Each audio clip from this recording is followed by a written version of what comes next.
making waves, and it's orange they bleed. All nations tailgating and they're raring to go. Yeah, when Neyland gets to rocking, it's a hell of a show.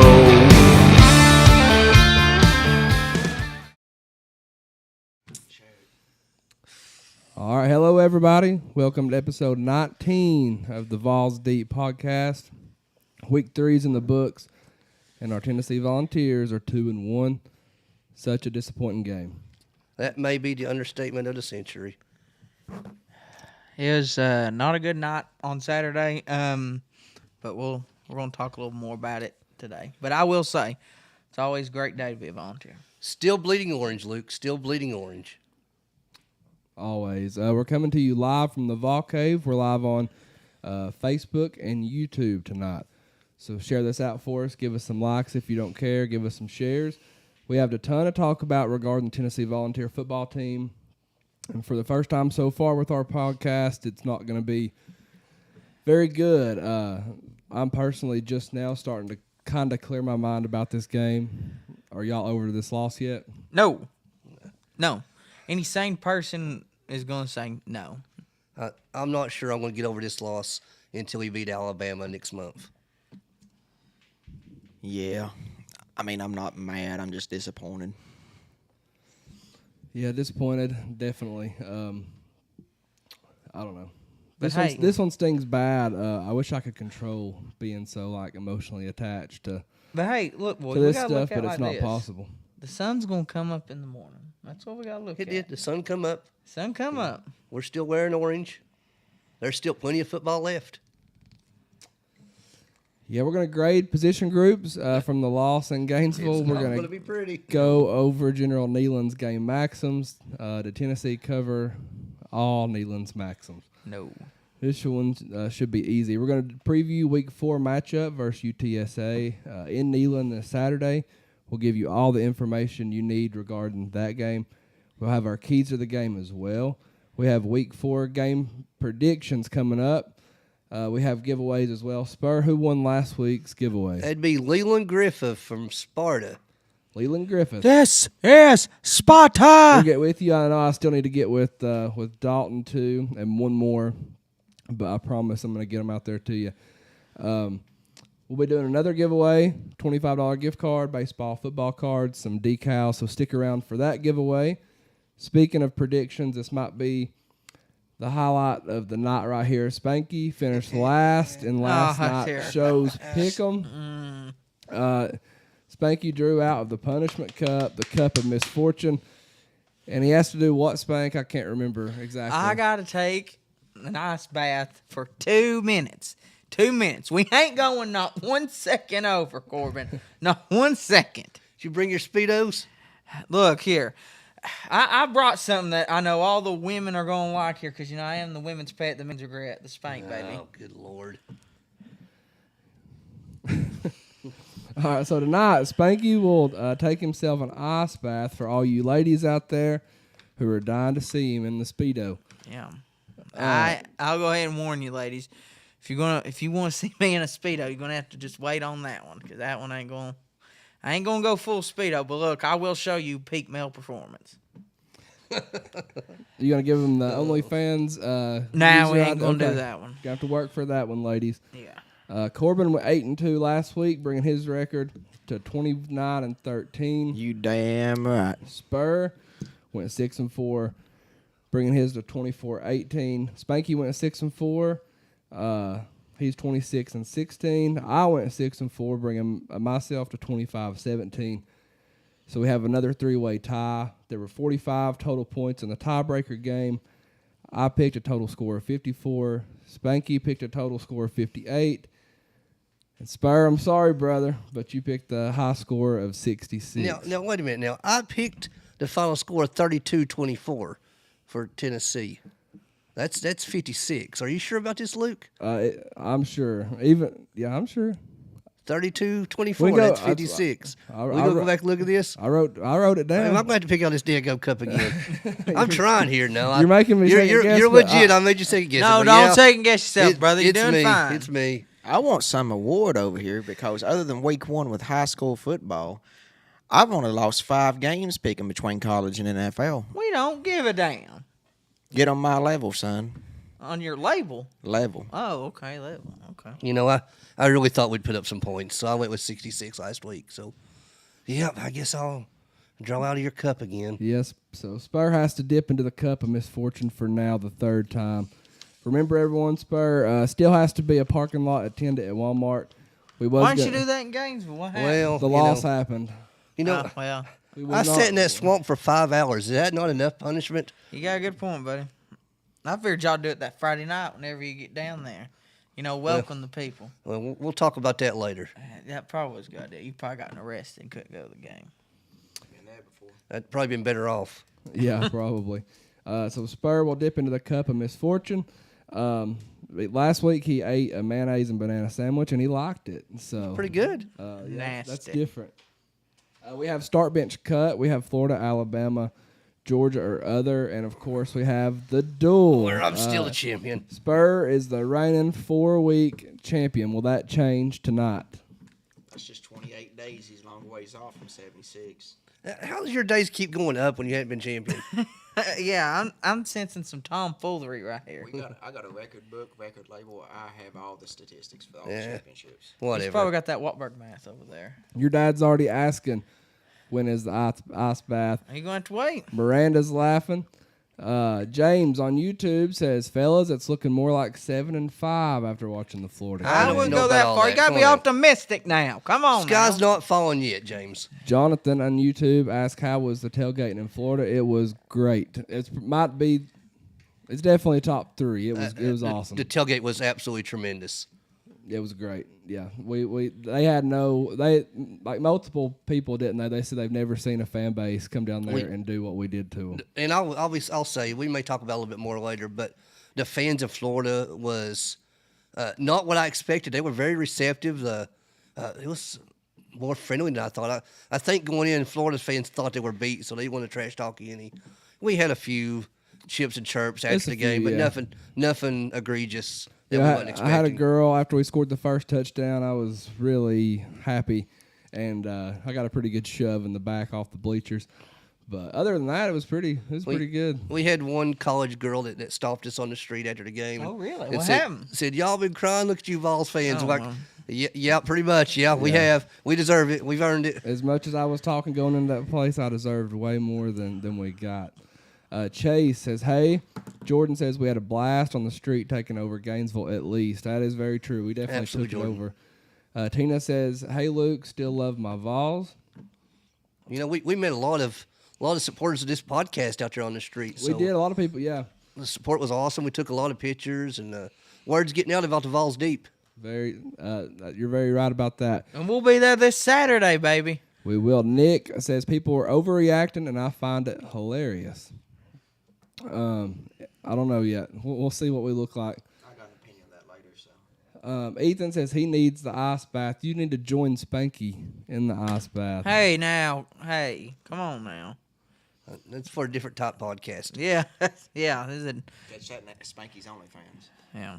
Ryan on YouTube says, let's keep the faith. We're going to be fine. And Dalton says that's totally different from when I went. The fans were awful when I went. Really, they were pretty quiet until they got a lead. And I don't know, man. We really gave them a lot to be loud about. They really wasn't that loud at first. We just kept giving them reasons to get louder. I didn't go because I was at Bristol for NASCAR, but I've been to Georgia 3 times in Athens. How did it compare to Athens fans? Because we've been there. Oh, it was way better. It was way better than Georgia fans. Oh, really? Yeah, it was way better than Georgia At fans. least nobody's on all fours barking at you like a dog. Exactly. We had that happen. We had someone bark at us, which was quite unusual. But you know, Chase says it was a long walk back to the car. So it was a long walk back to our hotel because we walked all the way back. We did walk back. Yeah, I need to show you these blisters I got. All right, we'll be right back. We're gonna hit our recap. We got one commercial. Hey, what's up, y'all? It's the Vawl Daddy. I want to give a big shout out to the Fairview Union. Great musicians, local people. Chad's from my hometown. They were gracious enough to let us use their music for our podcast. Make sure you check them out. They're huge Tennessee fans. You won't be disappointed. Let's hear them play. Man, you won't believe that roar when the Check up for the big orange is back. It's a fact. Volunteers, where you at? Get loud, stand proud. Send a message to the crowd. Y'all better get used to the fact. The big orange is back on track. Coach Hyper, where you at? Getting it done, having fun. Power team number one. Y'all better get used to the fact. The big orange is All right, and we're back. Episode 19 of the Vawls Deep Podcast. We're coming to you live on Facebook and YouTube. We're about to hit this week's recap. We appreciate the likes, the comments, the shares. Please keep them rolling in for us. We truly appreciate it. Let's be honest, this show is going to be 99.9% Tennessee football, whether it's planned or not.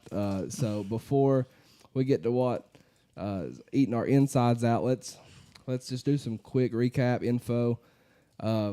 Let's give one of our favorite VFLs, Josh Dobbs, a huge shout out for a great game. His second game as a starting quarterback with the Arizona Cardinals. He did. Well, they lost 35-28, but he did have a great game. He went 21 for 31 and had 228 yards passing, 1 touchdown passing, and 1 rushing touchdown. He played a phenomenal game, honestly, for what he's got to work with. Arizona right now is going to be like Bad. They're going to be the number 1 draft pick in the NFL draft next year. So, but what he's got to work with, he done a phenomenal job, whether the Giants come back or not. Yeah, played absolutely awesome for the first 3 quarters, especially. New York made a tremendous comeback, but it wasn't. Arizona didn't lose because of Dobbs. Arizona was in the game because of Dobbs. So, Yeah. heads off to him for sure. He was making plays. He's making plays down there too. I mean, he's making big plays. He was. He looked like an NFL quarterback, no doubt. And Pat McAfee said on his show this week on Monday, Josh Dobbs was the most impressive guy he saw all weekend. Josh Dobbs.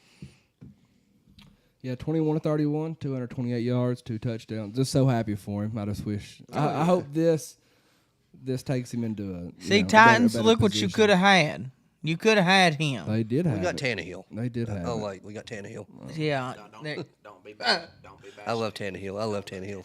Let's give another shout out to last year's stud receiver, Blenikoff winner Jalen Hyatt, who made 2 monster plays to help the Giants beat Joshua Dobbs. 2 receptions, 89 yards. The Giants' leading receiver. Calling it right now, Jalen Hyatt's going to be your NFL Rookie of the Year when things are all said and done. Yeah, them 2 passes he caught, and he averaged 44.5 yards a catch for 88 yards. It was them 2 passes actually was big keys in the game. He didn't score on them, but they both got him downfield and got him in position to score, and they ended up scoring and coming back. There's a reason I wanted him on my fantasy team, but Coach Jones took him away from me. I'm still bitter. Hey, about real it. quick, we ain't got it in the sheet, but Darnell Wright, I mean, he got moved today in his position with the Chicago Bears. Yeah, he's going to go to left tackle. Yeah, so left tackle. That's a good thing about having Darnell Wright. Is they can play both sides. So they're definitely happy about drafting him. Tennessee offensive lineman Gerald Mincy was cited. Simple possession, marijuana by UT Police Department last Thursday night. It makes me wonder how much this affected his entire team's play over the weekend. Off-field distractions can create havoc in the locker room, and we may never know the level or extent of it, but I'm going to be blunt here, no pun intended. The charges against Mincy are likely legal in several states, a.k.a. Colorado. Coach Prime, baby. At some point, that's going to be a recruiting selling point for Deion Sanders. That's right, man. Heupel's going to maintain discipline, but there has to be some level of I guess, punishment for breaking the law. Breaking the law. Yeah, I mean, I don't really Sucks care for about- everyone. I don't care about marijuana, but I mean, rules are rules. I guess you got to do what you got to do. But it sucks. They said he was supposed to start. Yeah, and like I said, when those things happen, that could trickle down into the locker room, and everyone gets off to a bad start, and then it snowballs to what happened down there in Gainesville. Plus, I mean, a Thursday night. Like, why are you doing this on the Thursday night? The last thing that should be on your mind is He's getting ready, man. I don't know. Should be preparing for it. It hurts. Hurts him. Hurts the brand. Hurts the team. Causes drama. I mean, just have to be better all around. Guaranteed, Deion Sanders is using it as a selling point to come to Colorado. Guaranteed. 100%. He probably has it like He's probably in the passing it locker- out as a coming. I shouldn't say on that, the but visits. Tennessee defensive lineman Omar Norman Law has been suspended by the NCAA for the fight during the Florida football game. He'll be suspended for the first half versus UTSA. Florida had 3 players suspended for their next game versus Charlotte. I mean, I can understand it from the NCAA's perspective, but this happens all the time. Like, you can tone on NFL, college, and it's always happening. Yeah, it's not the best thing, not the best look, but at the end of the day, I mean, I can think of a bunch of other games already this year that this has happened in, and nothing has come about it. Man, if they called that a fight, they need to watch the film of Rockwood and Midway a couple weeks ago. Like, this wasn't even a fight, really. It was just a little pushing match. We had some good ones, but, I mean, no surprises. I mean, it is what it is. You know, but the quarterback's back there dancing around. I mean, what do you expect to happen? I can see the half-game suspension. The NCAA has to do something. They can't allow things to get out of control. You know, Florida had 3 players suspended, so I'm sure they're more pissed about it than we are. Yeah, it was unfortunate how the game ended. Otherwise, I thought it was a fairly clean game as far as players' attitudes and stuff. From what we could tell, there's not too many dirty hits except for that devastating crackback block that we had. Oh, yeah. Oh, my goodness. You know, I don't like to criticize officials too much, but That was bad, though. It's never an excuse, but they were subpar. Oh, they're Not only bad. were they bad, they were bad at their most crucial spot. Yeah. You know what I mean? Like, that's when they hit. Like, kicking the ball and stuff. Come on, man. Rick Barnes, he's been extended another year through 2028. He'll be like 74, 75 years old. I think that just proves that Rick Barnes will be at Tennessee till he retires. I think this is going to be the last extension contract he ever signs in his career. I think at the end of 2027, 2028, he's going to be done. Well, why did it just break our hearts, Corbin? I mean, I'm not. It's just honest truth. I mean, Thanks, man. James Fair says, stay off the weed. Jonathan says, last time we had players miss a game unexpectedly, we laid an egg against USC Junior. Yep, and we're bad on the road, and we're going to talk about that as well. What's up, Jordan? Thanks for watching, man. But Tennessee falls to Florida, 29-16. Before we get in this, I just want to say that we're not personally running any players into the ground. We've been supportive nonstop, all offseason long. Even with our personal thoughts individually, we've still been completely supportive. So we will always support Tennessee Volunteers in every way, every sport, but we've got to be honest. There's no sugarcoating some of these things. So what we say is nothing like what they're being told by their coaches and, in the film room and on the practice field. But we love this team. We love the players. If we didn't, we wouldn't be sitting here right now doing this. So I also want to say there's a ton of media outlets and accounts and users, people just begging for clickbait, just promoting drama. And we'll never spread lies or half-truths. I don't know. In my opinion, that's pretty cowardly. It's pretty pathetic. And if you cared about this team and their success, the last thing on your agenda should be helping stir the pot of bullshit. With that being said, overall thoughts on the loss to Florida? It was a punch in the gut. It's just straight up a punch in the gut repeatedly. We barely spoke to each other the rest of the night or even on the trip home, Luke. We bleed this Tennessee orange. Luke, you said something on the way home that really resonated with me that we didn't really discuss much. You said, how much do we care as fans and as members of this podcast? And do we care as much or more than some of the players? And that question's never really crossed my mind because I always just say it means more to that locker room. But you really made me think about that. The time, the money, the sacrifice, the commitment that many of us diehard fans make to loving Tennessee football. It's significant. And like you, I've been doing this for years. Right. Spanky here, he's relatively new to Tennessee football, but he's committed to it. Corbin, you've been through it for years too. my whole life on it. Season tickets since I was this tall. We're going to talk about individual performances a little bit later in this podcast, but my depression has not slowed down at all. No. I've had like a couple little moments, but then I just go right back. And Spur made a good point there. It hurts for everybody else, but you got to look at the locker room. Like, we're not the ones going out there every single day putting our bodies on the line. It's the players doing it. And, it was a bad game. Like, honestly, it sucked. But there's nobody. There's not nothing we can say, nothing that the media can't say. Them players are beating themselves up over it. You know they are. Any good player is not going to be like, hey, well, I had an okay game. No, they're always going to find little things to get better at. And I know people can go out there and make clickbait and all that stuff, try to be famous and relevant because your life's not relevant and you can't do nothing else with your life, like make fake accounts of people and all that stuff. You know, not trying to throw jab at anybody. But yeah, we just got to be positive, okay? We still got so much more football to play. Like, if the season ended today, then, yeah, we'd be pretty more upset. But good thing it's not. Sun's coming up, everybody. Long season. It's marathon. I'm not mad. Like I said earlier, I'm just disappointed, aggravated in a way.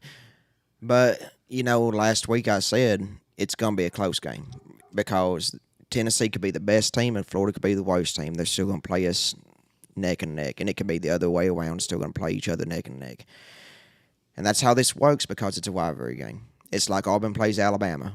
Auburn could be the worst team ever and go out there and beat Alabama and spoil Alabama's plans, Oklahoma plays Texas, same thing happens, Ohio State and Michigan, it's happened how many times?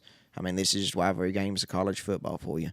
The entire SEC is not great right now. So, I mean, even Georgia don't look good. Yeah. Who knows? A lot of college football is like, it's more dead. I think this year, a lot of college football is a lot dead even in a way. Like, when I say dead even, like, the way I look at the NFL all the time is NFL always close games. You don't know who's going to. The Cleveland Browns could play like the Buffalo Bills and lose for no reason, Like, that's just how it works. The way it's working out this year with teams being like Georgia, like struggling against South Carolina. You got all these teams struggling this year. Like, it's going to be an interesting year in college football. It's going to be an interesting way. Look, and we're not out of the SEC race. We're not. We're not out of anything yet. No, we're not. Like, everyone's acting like our season's over. It's not. We still got so much more to play for. Yeah, it's folks. not. It's not the '90s anymore where it's just us or Florida. You know what I mean? That's correct. And I'll never question the level of commitment to those players because they put their bodies, their minds, their souls, everything on the line for Tennessee. So.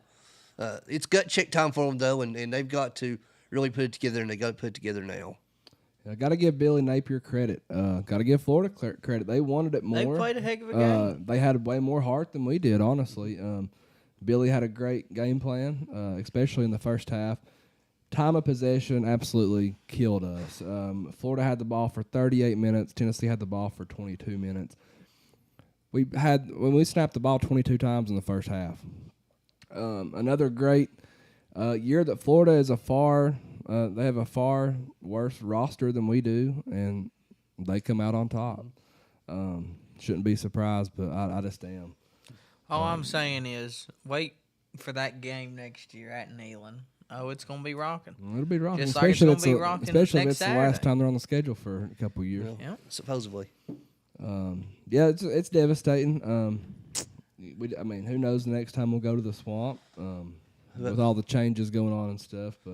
But Luke, we're still here, and the next time we are in the swamp, we'll be right back down there doing it again. 100%.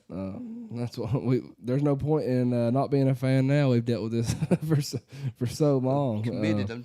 We're chasing it now. We're chasing it, man. Let's go over some offensive stats. Tennessee ran the ball 30 times for 100 yards. Jalen Wright had 16 carries for 63 yards. That's a 3.9 yard average. Jabari Small, 7 carries for 35 yards. That's a 5.0 yard average. Joe Milton carried the ball 5 times for 6 yards.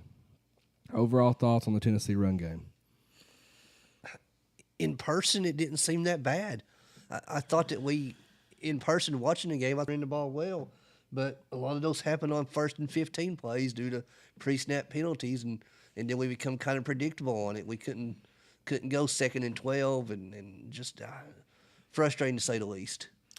Something I'll talk about later on when we do our grades.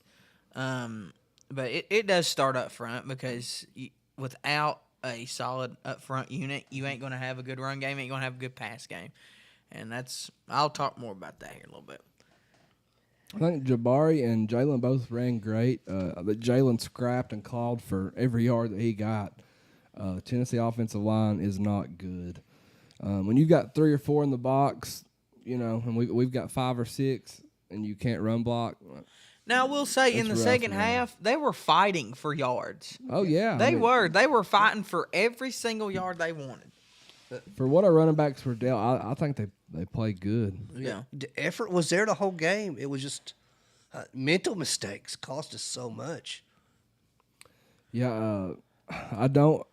We need to see more Dylan Sampson. Like, I get it. We only ran the ball, or we only had 22 snaps, but we've got to see more Dylan. And I know Sampson. Coach Heupel said somebody was a rotation thing, but I just don't see how you.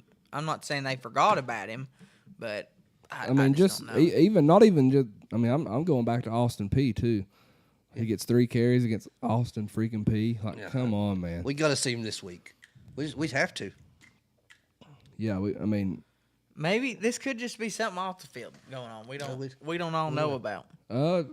apparently not from what I've heard. But anyway, we'll get into more of the Dylan Sampson talk later on. Joe Milton was 20 for 34, 287 yards, 2 beautiful touchdown passes, an ugly interception. He had a 52.6 QB rating. Thoughts on Joe Milton's Week 2 performance? You know, the stats show that it looked like a good game, but sometimes stats are not everything. Like, and I know everyone is wanting to cut Joe's head. I get it. He's the quarterback. He's the first guy you go after. But, guys, look, I'm going to talk about here in a little bit. If he ain't got time to throw, if he ain't got time to do this stuff he does, and then when he does throw it and balls ain't catched, how much can you really blame on him? How much?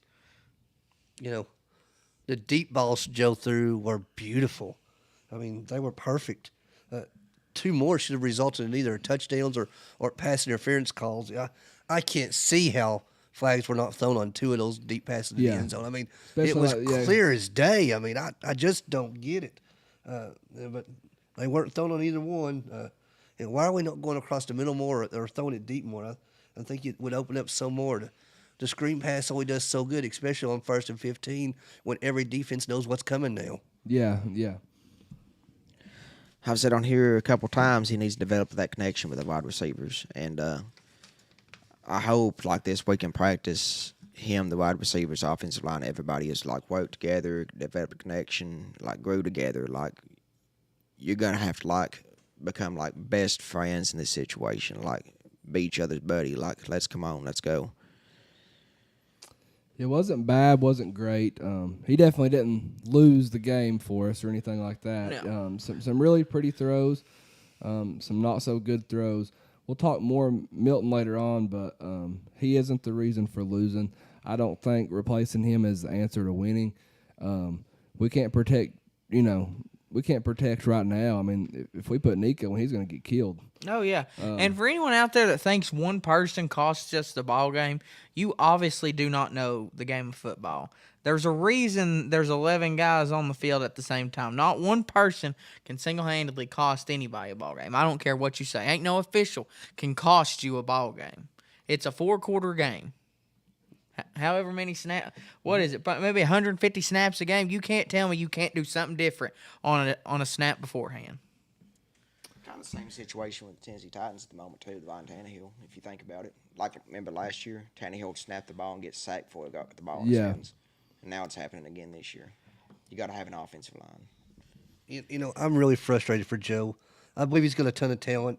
I'm not sure if he's meant for this type of system.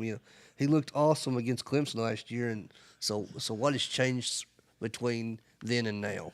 I have a theory. I'll talk about it here in a minute. Let's hit our receivers now. Brew McCoy caught 5 passes for 94 yards and a touchdown. Squirrel White 3 catches for 68 yards. Dante Thornton Jr. 3 catches for 53 yards. Ramel Keaton 3 catches for 39 yards and a touchdown. Jalen Wright caught 4 passes for 21 yards. McAllen Castles, Jabari Small both had receptions. Thoughts on Tennessee receiving? Brew was ready to take that game over, and we could tell. I think Luke and I, me and you may have talked about that right there in the stands, that Brew wanted to take over. There was no significant drops. That wasn't the result of Florida holding or pass interference that wasn't called. So, overall, I thought our receivers had a pretty decent game. I thought they did too. There was some balls that were dropped that they should have caught, but that seems to be the trend now. But other than that, I thought they played fine. Yeah, I thought they played fine. I love Brew McCoy, man. He's got more heart, and he's as far as just being a leader and focused, and I mean he wants it more than everybody else as far as what he shows on the sidelines. Good bounce back from Ramel Keaton, I thought. Good to see Dante Thornton finally start, doing something. I think they're fine. Tennessee on defense, rough first half, man, real rough first half. Tennessee gave up 349 yards, 183 of those were rushing. Aaron Beasley led the team with 8 tackles, 1 tackle for loss. Kamal Haddon, Elijah Herring, both had 7 tackles apiece. Bryson Eason played really good with 4 tackles and a sack, 1.5 tackles for loss. Jalen McCullough, Gabe Judy Lally, each had 4 tackles and a tackle for loss. James Pierce Jr., another great game, 3 tackles, 2 of them behind the line. Honestly, it surprised me because first 2 games, defense was our strong suit. Like, very confident defense first 2 games. And unacceptable, I guess, is the way to put it. Yeah, they kind of capitalized off what Austin Peay done to us. They'd kind of done the same motion type stuff. Defense just got to get off the field. Like you said, time possession, you got to get off the field. That's it. We're missing Peely for sure. We couldn't stop anything in the first half, and it snowballed from being on the field the entire half because our offense couldn't move the ball. Second half we played much better on both sides of the ball, but we must tackle, not just hit with our shoulders. We have to wrap up and tackle. The Kamal Haddon, man, that was. He did make some good plays later on, but that specific play was rough. And it was shown repeatedly on national TV and on social media. So I'm sure he's felt it this week all week. Oh, he's probably seen it all week on the film too. Yeah, guaranteed. We have to be way better on third down defense. Kind of similar to last year, just would do really good, have them third and long, whatever, and then here we go again. We looked pretty good the second half. Only gave up 3 points. We have to want to hit somebody. We have to want to tackle. We've got to get better. I know they don't hit and wrap up in practice and stuff, and we're soft. We're soft in a lot of areas. Special teams look good again to me. 100% for PATs, 100% field goals. Charles Campbell's doing a great job kicking the football, in my opinion. Jackson Ross done a good job punting. Thoughts on special teams overall? Whenever everything else is not looking so good, and it's odd because, week 1 was not a good week for special teams. They got it picked back up. Nothing bad to say at all. Pretty much perfect. Just keep the consistency there, and it'll be a big part later in the season. We'll have a few games come down like maybe a field goal or something. I mean, that's just football for you, but we'll see what they got, and I'm very confident in them right now. Yeah, we're going to need that field goal kicker for, November the 18th. Not just field goal kicker. I mean, punting situations like. I was kind of looking for that fake we've been talking about, but we never did get it. Well, I watched because I was expecting to get 2, but Florida brought pressure on the punter, unlike Austin Peay and unlike Virginia. They brought pressure, so there was no room for a fake. So maybe they were expecting it as Florida, well. they was all over it, man. They were. You know what I'd like to see a couple weeks ago? Sean Payton, he opened up the game with an onside kick. I'd like to see that, just against a big rival game. Just open up with an onside kick. Why not? Screw it. Yeah, like UConn or something. Could you imagine, Big game. Yeah. Could you imagine opening up with an week. onside kick and getting it the momentum in that damn place? It's massive. It's a big gamble. It's kind of off topic or off schedule for the podcast, but the atmosphere of this week's game, we've got to start strong. We have to. We have to, especially to build up to South Carolina. The following, it's got to be 100%. If we don't play good, then I don't know what. I mean, it'll sell out. I mean, the people will be there, but Spank will be there. I don't know. All right, so now let's go over. We'll get y'all's comments in just a second. Let's go over General Neyland's game maxims. We'll go over each one. Agree or disagree if that maxim has been reached. Maxim 1, the team that makes the fewest mistakes will win. Yep, that's exactly what happened. Yeah, that's what happened. Yep, Florida won. Yeah, that's for sure. Number 2, play 4, make the breaks. When one comes your way, score. We didn't. Early on, with the Omari Thomas blocked the 2, extra point, stuff like that. But or the field goal and extra point. But After the first 6 minutes, the breaks didn't go our way. no. Nope. If at first the game or breaks go against you, don't let up. Put on more steam. We didn't put on more steam. Second half we I don't- did, but I don't think effort was the issue. We played hard the whole game. It's this little mental stuff. protect our kickers, our quarterback, our lead, and our ball game. They protected the kickers. You know, we had the opportunity to blow Florida out of the swamp. Yep. Their fans were ready to leave 4 minutes into that game. They were done. They were beat.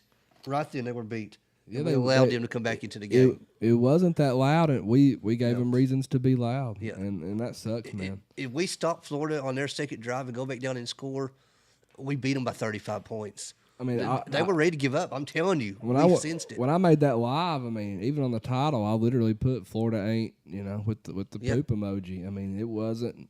I was like, well, this is. I mean, I was disappointed, like, Yeah. and then we just kept giving them reasons to get loud, and then we brought it on ourselves. I mean, We scored the first touchdown. Luke, you yourself told a lady sitting a couple rows below us, "Hey, y'all might as well go home now. It's over." Yeah. And she turned around, and looked, and almost agreed with you. yeah. They were beat. It's The like I crowd was said beat. last If week. Joe They hits were that wanting a way pass, out. if Joe hits that pass on that second drive Yeah. down that probably would have done it. They would have been ready to go, but he just was overthrow. Press the kicking. Oh, my pass one. Ball, Oski, cover, block, cut, slice, pursue, gang, tackle. For this is the winning edge. We got to learn the game tackle. I'd say about half the game we did this. Press the kicking game. Here's where the breaks are made. I think we done great with the kicking game. Yep. Two block kicks. Carried the fight to our opponent and keep it there for 60 minutes. We kept it there till 6 minutes in the first quarter. Then a little bit after halftime, Well, You know, we fought for sure, but that was at about the 59-56 mark of the game. Just glad that didn't turn worse. And to the referees, at that point in the game, why in the world do you bring those teams back out there for a kneel down? Just end the game at that point. I was asking for it. That was an embarrassment on the officials' part. I thought you're asking for more trouble, and to Joe's credit, showing him to be a leader, he come back out with a helmet on and took a knee to end the game. Just embarrassing all the way around. Hit some comments here. Ike from Facebook says, thanks for the picture with my boy. What's up, Ike? You're welcome, man. Tim says Tennessee's going to be 9-3. He has to take some nerve medicine. I feel that I need to go get prescribed some medicine. Jonathan from YouTube says 11 missed tackles, too many bad angles. We gave up too many yards after contact. 100% agree, man. I mean, rough tackling. That's a lot of missed tackles, too. Jordan says he looks at it as we're 2-1. Bama's 2-1, and Florida's 2-1. We still play around the SEC. Anything can happen. Absolutely That's agree. correct. Season's not over, guys. It's a very wide open SEC still. The way Georgia's playing, I mean. Hey Tony, thanks for checking in, man. Ryan says he's a Florida fan listening to us. Florida's roster will have more experience next season compared to Tennessee's. You're definitely right there. I'm not sure about who has COVID years, but yeah, our roster's weird. We're like either super veteran or we're super young. There's like the middle's not great. Yeah, Ike says we have more total yards than Florida. Yeah, we done a lot of things better than Florida. We was good between like 20 and 20. We just never could put it in. Couldn't get in the end zone, especially near the end of the ball game. Jordan says that Joe killed it against Clemson with pretty much the same players. Just got to get it back in the swing. Our offense with little screen passes run up the middle is just it's just way too predictable right now. I agree, 100%. I think at one time I started counting and I actually forgot because I've rewatched it twice now. How many times that we ran it in a row at one point? It was a lot. Matthew says, "Where is our offensive line? We are arm tackling." And Chase says we simply just got outplayed. Can't argue with that any. Trevor Shadden here says, I believe Spanky is a curse. I I do have a history of losing in my life. Thank God. Hey, let me tell a funny story real fast Go to you, ahead. Trevor. Ben Jackson, coach at Cofield, told me this on Spanky last year. After Cofield beat Wartburg last year, Ben looked back and Spanky was crying. I wouldn't go that far now. Spanky, you done admitted to this. I wouldn't go Don't that interrupt my far. story, Spanky. Spanky was crying, and Ben said, "What the hell are you crying for? We just won." And he said, "This is the first time I've ever won on this field." Yeah. Yeah. Look, he ain't wrong, man. He ain't wrong. But no, I've gotten text all week. You're a curse to Tennessee losing this week. I hate to break it to y'all, but Tennessee lost to Florida a lot, and this ain't the first time in this many years, people. You got to remember. Yeah, the Swamp, I think Steve Spurrier has sold his soul to the devil. I'm going to stand by that. Robin Shelton wants to know how that crow tastes.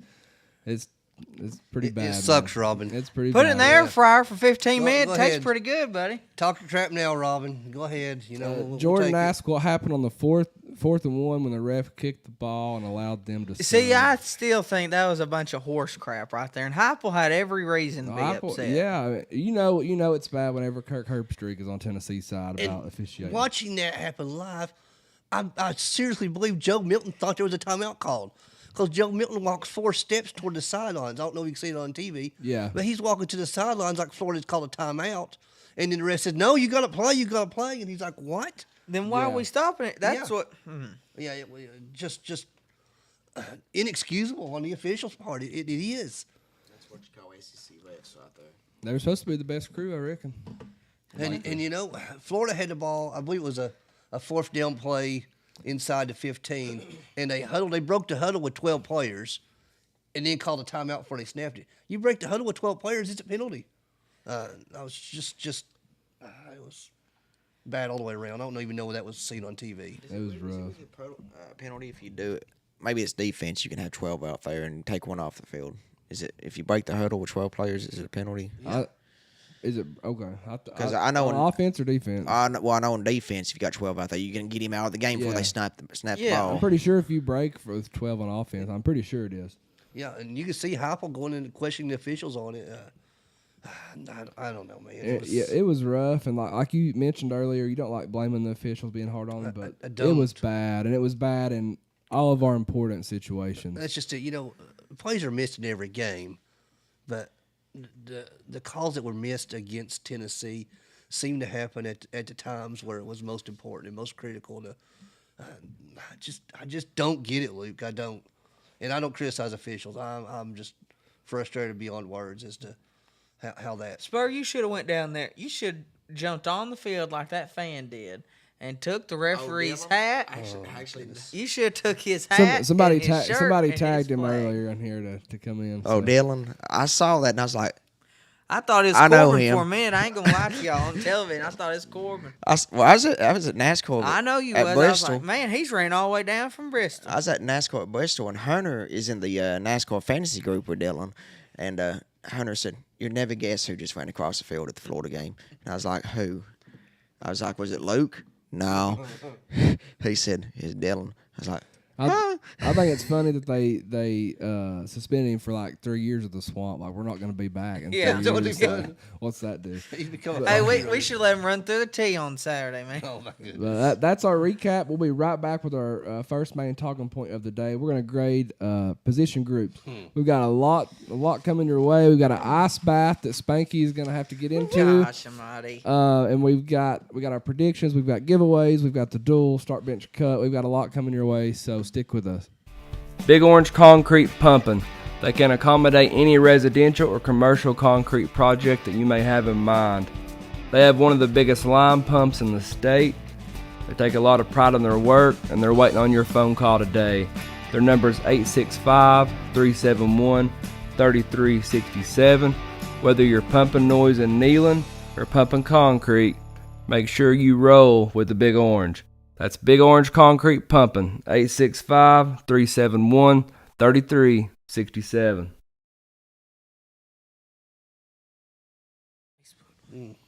All right, and we're back. We got our first main talking point of the day presented by Big Orange Concrete Pumping. Taylor Jones of Big Orange Concrete Pumping has been doing this type of work for a very long time. He has one of the biggest lime pumps in the state, so make sure to reach out to Big Orange Concrete Pumping for any of your concrete needs. Put the cigarette out, Corbin. All right, y'all, let's get Vawls deep I into don't think that's each what was in his hand. position group. About Same size. let's rate their performance during the Florida game. Let's start with quarterbacks. Go on, Spur. I'm gonna let you All go right. first. Quarterbacks. First half. I'll grade them by halves, at least some of these. A C-. The first drive was a Joe Milton that we all wanted to see. It was beautiful. It was perfect. I don't know why that didn't continue. The interception he threw, that was a horrible decision. But it was the first interception of his career here at Tennessee. It just couldn't have come at a worse time. I think he was trying to make something happen that just wasn't there. It may have come out of frustration, but that's not a throw that he can make. Second half, I gave him a B. I thought he played pretty well the second half. His deep balls were spot on, and we finally opened up the playbook. His passes were crisp and on the money. Why don't we play like we're behind by 16 the entire game? I mean, open that playbook up. No urgency. I'm gonna go with Spur here. I'm gonna go right down the middle. I'm gonna give him a B-. There were some times out there he did look a little lost, but luckily second half he regained himself a little bit. I still don't understand calling the timeout. I get that it's a loud environment, but it's like what I told you guys for the show.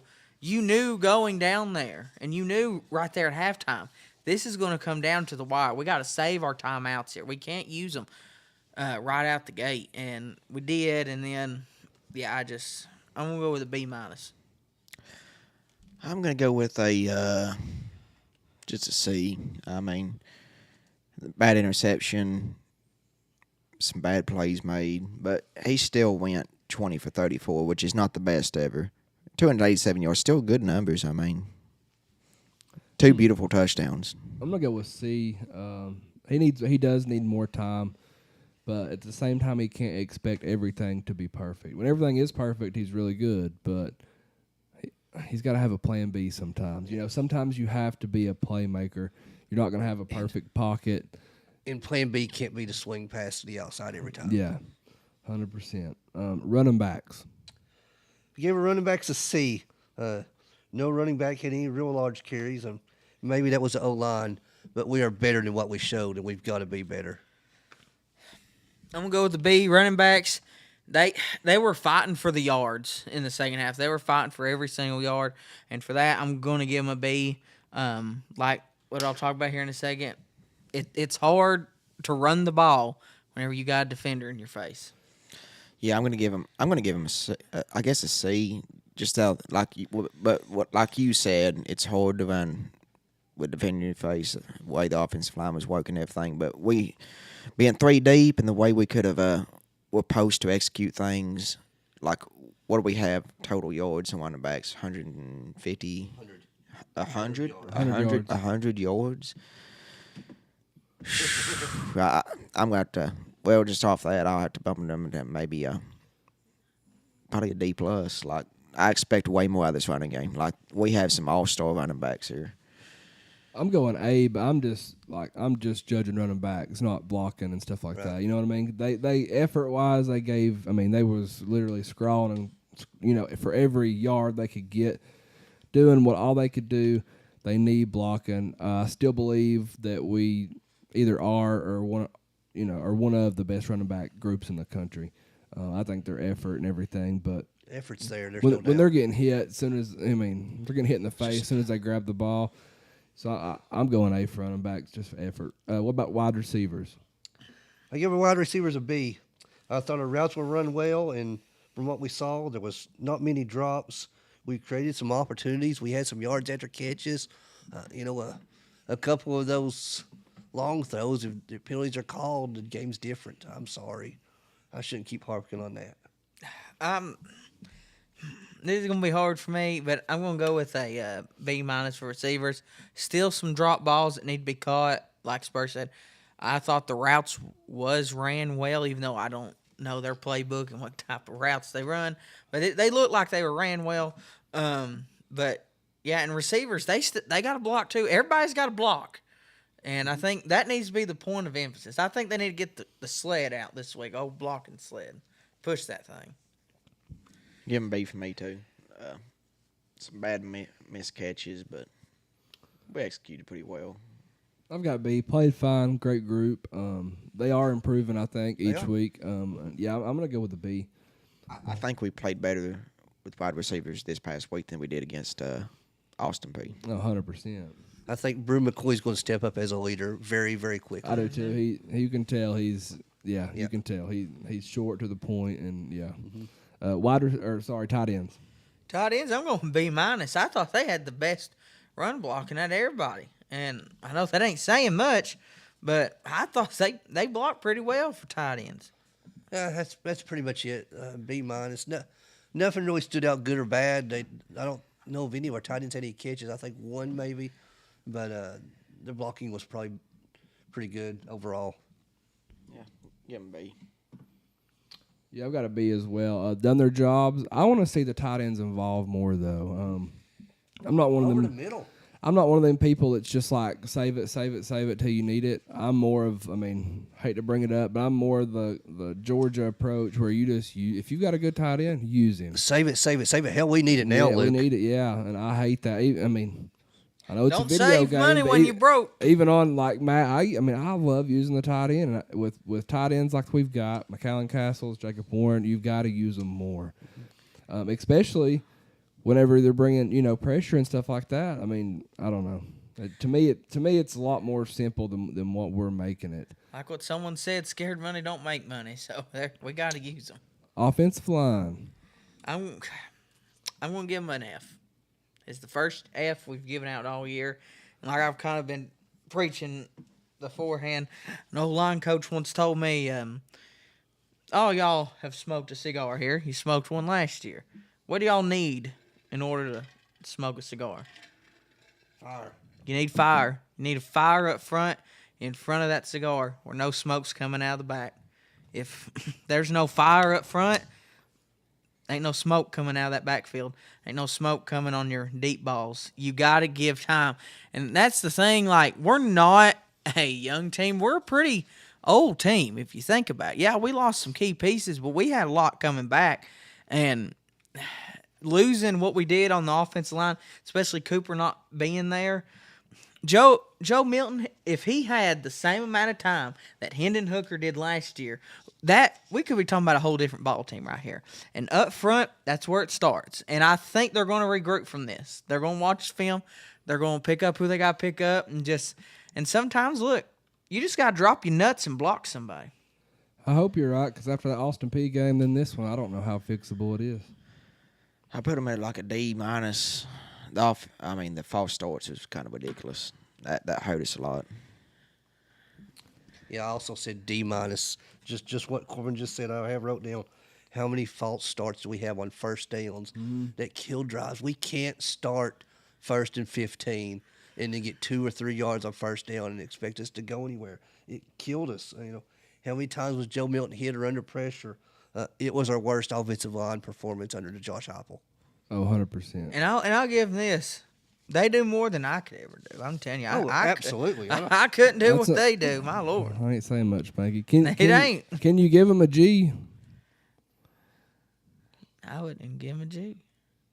No. Can't give him. All right, Can't give him a G. We'll go F. You then. go F, yeah. Because G means good. G is good, yeah. F means F means bleep. yeah, you can't say that's a four-letter word, brother. I thought G was Gucci. Pass blocking was better than run blocking, but it's very disappointing offensive line. My first key to the game last week was we've got to win the line of scrimmage, and we were just really, really bad. What about defensive line? Defensive line, they really didn't have the best day either. We got to get pressure. We got to get pressure on their offense. We got to get off the field, and I thought this was our worst defensive line game. I broke it down to 2 halves again, but I ended up giving both halves a C-. In the first half, just from being on the field too much, couldn't stop the simple run play that Etienne was doing over and over and over. He gapped us. They gapped us on the run, especially in the first half. In the second half, I gave us a C-. I thought we played better all the way around. Florida was limited to 3 points in the second half.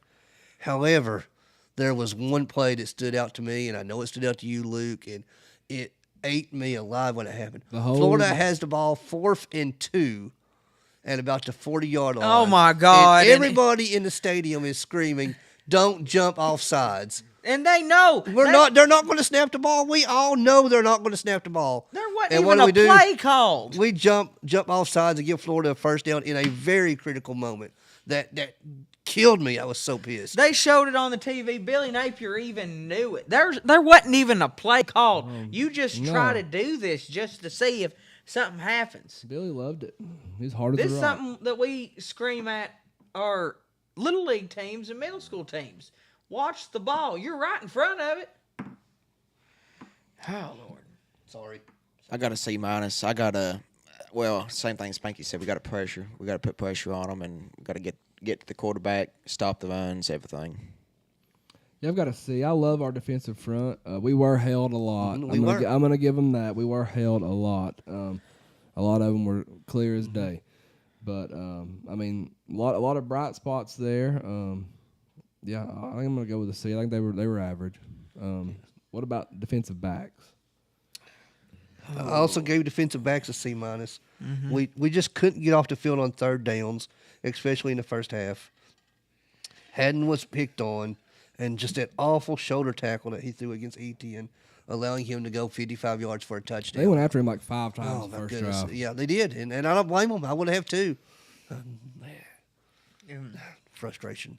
I'm giving them a C as well. Just everything Spur just said. It's just heartbreaking. Heartbreaking.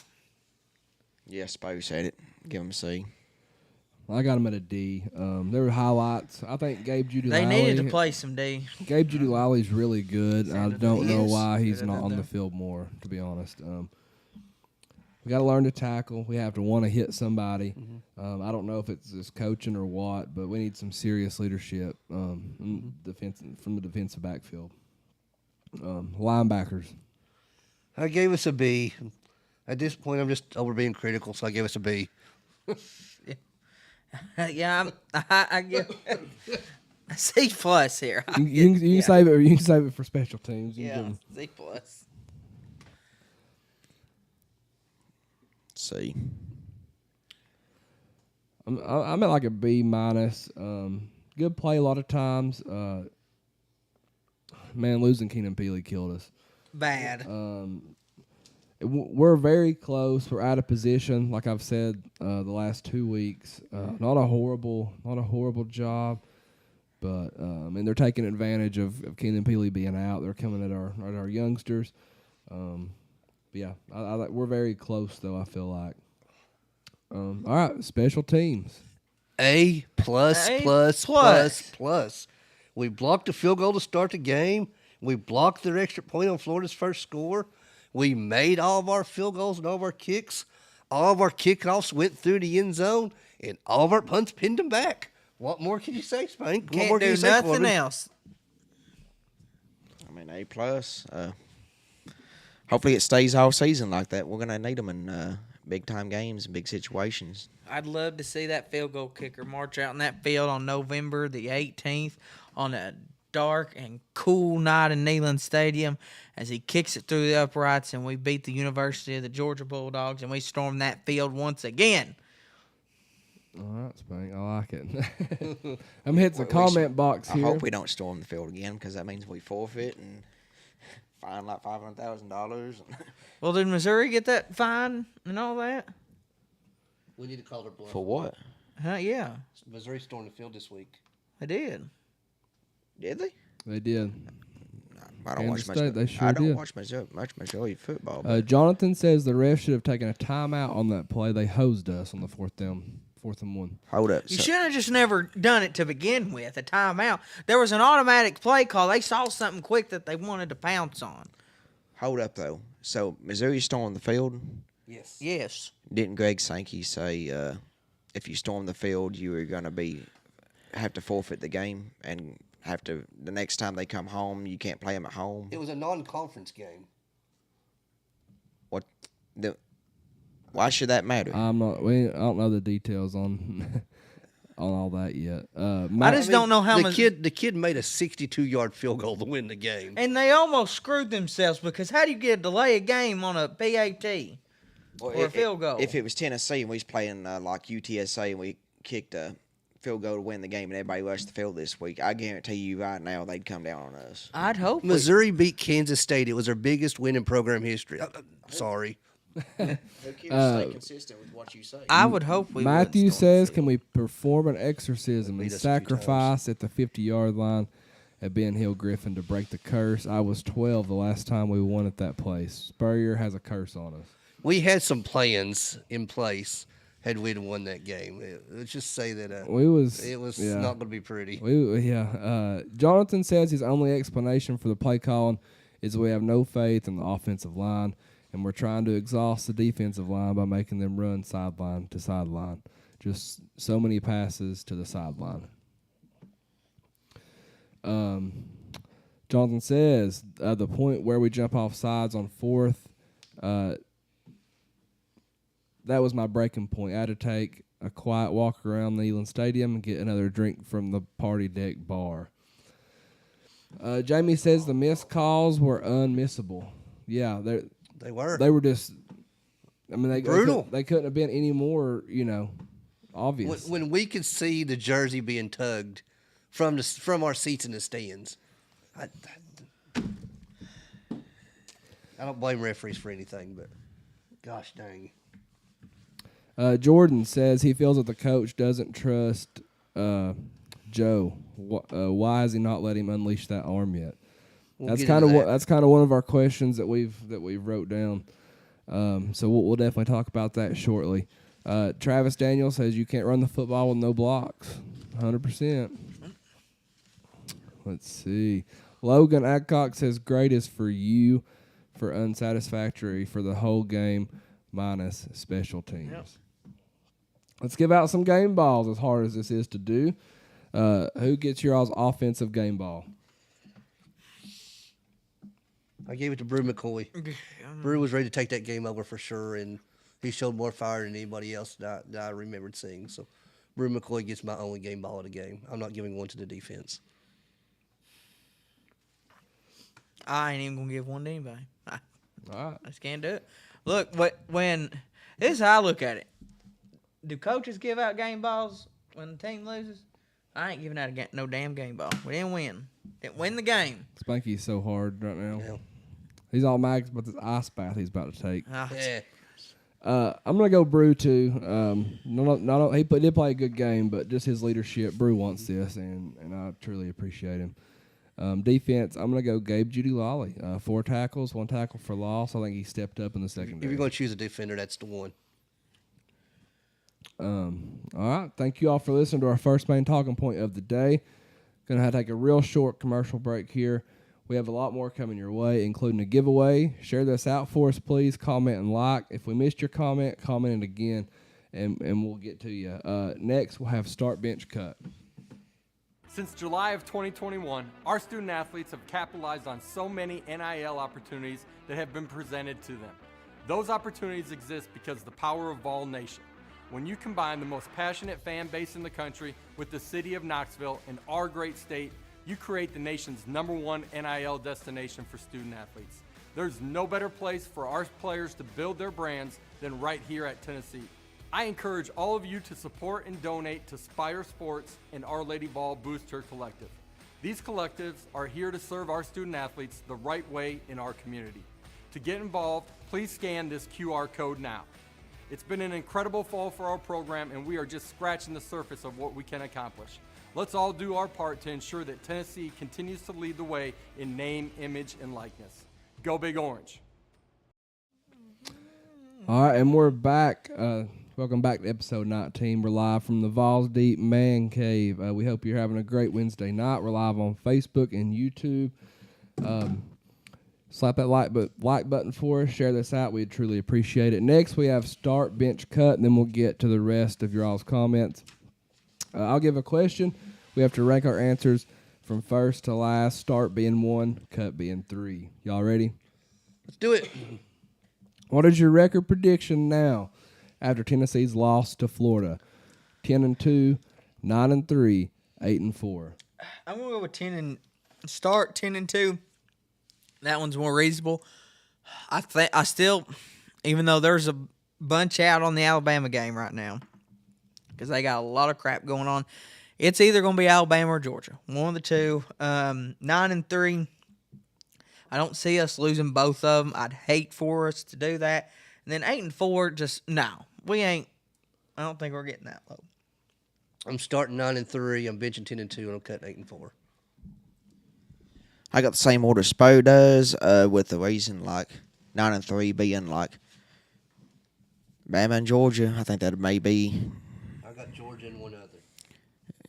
one. Well, I got out. I don't know Alabama the way they're playing right now. We'll see. We're going to see a lot about You Alabama. got the Aggies, don't you? I got another Florida. The way Alabama's playing this weekend, we're going to see a lot how Alabama can play. But Georgia. 8-4 is unacceptable. 8-4 is unacceptable. Okay, 10-2. But I will say this: there may be a BS win put in there somewhere, like last year, and that happens all the time. And hate to say it, but Missouri may be a tougher test than Texas A&M and South Carolina. To be honest with you. I'm gonna start 9-3. I'm gonna bench 8-4, and I'm gonna cut 10-2. Our offensive line issues are rough. Fair And enough. I don't know It's warranted. if our offensive line don't get picked, then 8-4 would be a good season. I'm telling you, if damn UConn brings out old Gene on the sidelines for him, I swear to I God. ain't bringing Gino nowhere near Tennessee fans. Well, I'll tell you this: if they need some luck, I'd bring him. What is your biggest concern with the Tennessee football team after the loss to Florida? The offensive line, the defense, or the quarterback? O-line, number one. That we got to get some things figured out there. Then for me, the quarterback, like I said earlier, everything starts with that offensive line, and I don't think we can really get a full grasp on Milton until the offensive line gets fixed. And then see the defense. They just had a bad night. They just got to learn to get off the field and got to tackle. Yeah, I got the same order Spanky does. Offensive line, you start that. Very concerning at the moment. Quarterback, I hope Milton get figured out, and may see Nico at some time. This weekend, see what he's got, and don't know. Just being honest. And the defense, I ain't been concerned with the defense all season so far. I thought the defense so far this season looked pretty good, except for last week versus Florida. We looked kind of bad, but still, our defense has not been a weak point so far this year at all. It's been a strong suit. That's the right order. Offensive line, quarterback, defense. I'm going to start offensive line. Man, tackles and center is rough. I don't know. We got to have Cooper in that game. I don't know how fixable that it is. I think we're going to have to do some stuff offensively to kind of counter how bad our offensive We're line is. big. There's no reason why we shouldn't be better than we are. Anyway. I'm going to bench the defense. If we can't score, then we're going to have to stop the other team from scoring. And then I'm going to cut the quarterback. Not great play, but I still don't think there's enough there that's costing us losses. Which college football game are you most excited about this weekend? Ohio State versus Notre Dame, Colorado versus Oregon, or Alabama versus Ole Miss? It's even a question here. Start is going to be a very anticipated ball game here, people. It's going to be the University of Colorado and versus Oregon, baby. We're going to see how it goes. We're going to see how it goes this Saturday for Coach Prime and the boys. Then bench, this could be an interesting game here with everything going on. Alabama and Ole Miss. Then next, Ohio State, Notre Dame. I wish both teams would lose. I hope they tie. Yeah. Hope they tie. I know it can't happen, but I hope they tie. I've got start Colorado, Oregon, just out of the fact with Coach Prime, he's the most, as of right now, he's the most watched college football team in college football. He's breaking records like the most watched game past 10 o'clock Eastern time in history of college football. Fourth most viewed regular season game of all time. Can he go into Oregon and beat Oregon? That's going to be a big question. Without Travis Hunter, that's the question. Right now, they're a 3-touchdown underdog. Without without Travis Hunter, that hurts them. It hurts them. But Spanky is the Colorado expert all of a sudden. yeah, but next week they had to play USC. So we're really going to see in the next 2 weeks what Coach Pine in Colorado can do. You're going to have to bench. For me, it's going to be Alabama Ole Miss, just out of the fact Alabama, they're still trying to figure out who the quarterback is down there. And I've never in my life saw Alabama had to figure out a quarterback this late in the season. And it's still the beginning of the season. Saban looks so defeated walking off the field. Like, can you imagine he goes down there and loses to Lane Kiffin? It's in Alabama. That's what I'm saying, and go down to Alabama. Well, yeah, but and lose to Lane Kiffin. Like, can it happen? I believe this is the best chance of Alabama starting out with 2 losses. If Lane's going to get it, he's going to get it now. And then Ohio State, Notre Dame. ESPN is going to be drooling. Is this game day? Is this game day this week? It's got to be game day. Let me look it. I'll look it up here. I don't. Because it's Notre Dame, Ohio State. You know ESPN's just begging to go there, but Yeah. I'm actually going to start Ohio State Notre Dame just because we're potentially seeing a playoff elimination game right here. One of those two teams is going to lose. Yeah, one of them's got to lose, so one of them's potentially going to be eliminated from the playoffs. I'm going to bench Alabama Ole Miss. I'm pulling hard for Lane Kiffin. And I'm going to cut Colorado Oregon. Colorado's going to get steamrolled. Hey. Here's the thing. I'm going to start Ole Miss Alabama. Alabama's 6.5-point favorites in that game. Let me tell you something, guys. Lock it in now because Ole Miss is not only going to cover that, Ole Miss is about to beat Alabama by 2 scores. Then I'm going to bench Ohio State and Notre Dame because one of those two teams has to lose, and that makes me happy. And I'm going to cut Colorado, Oregon.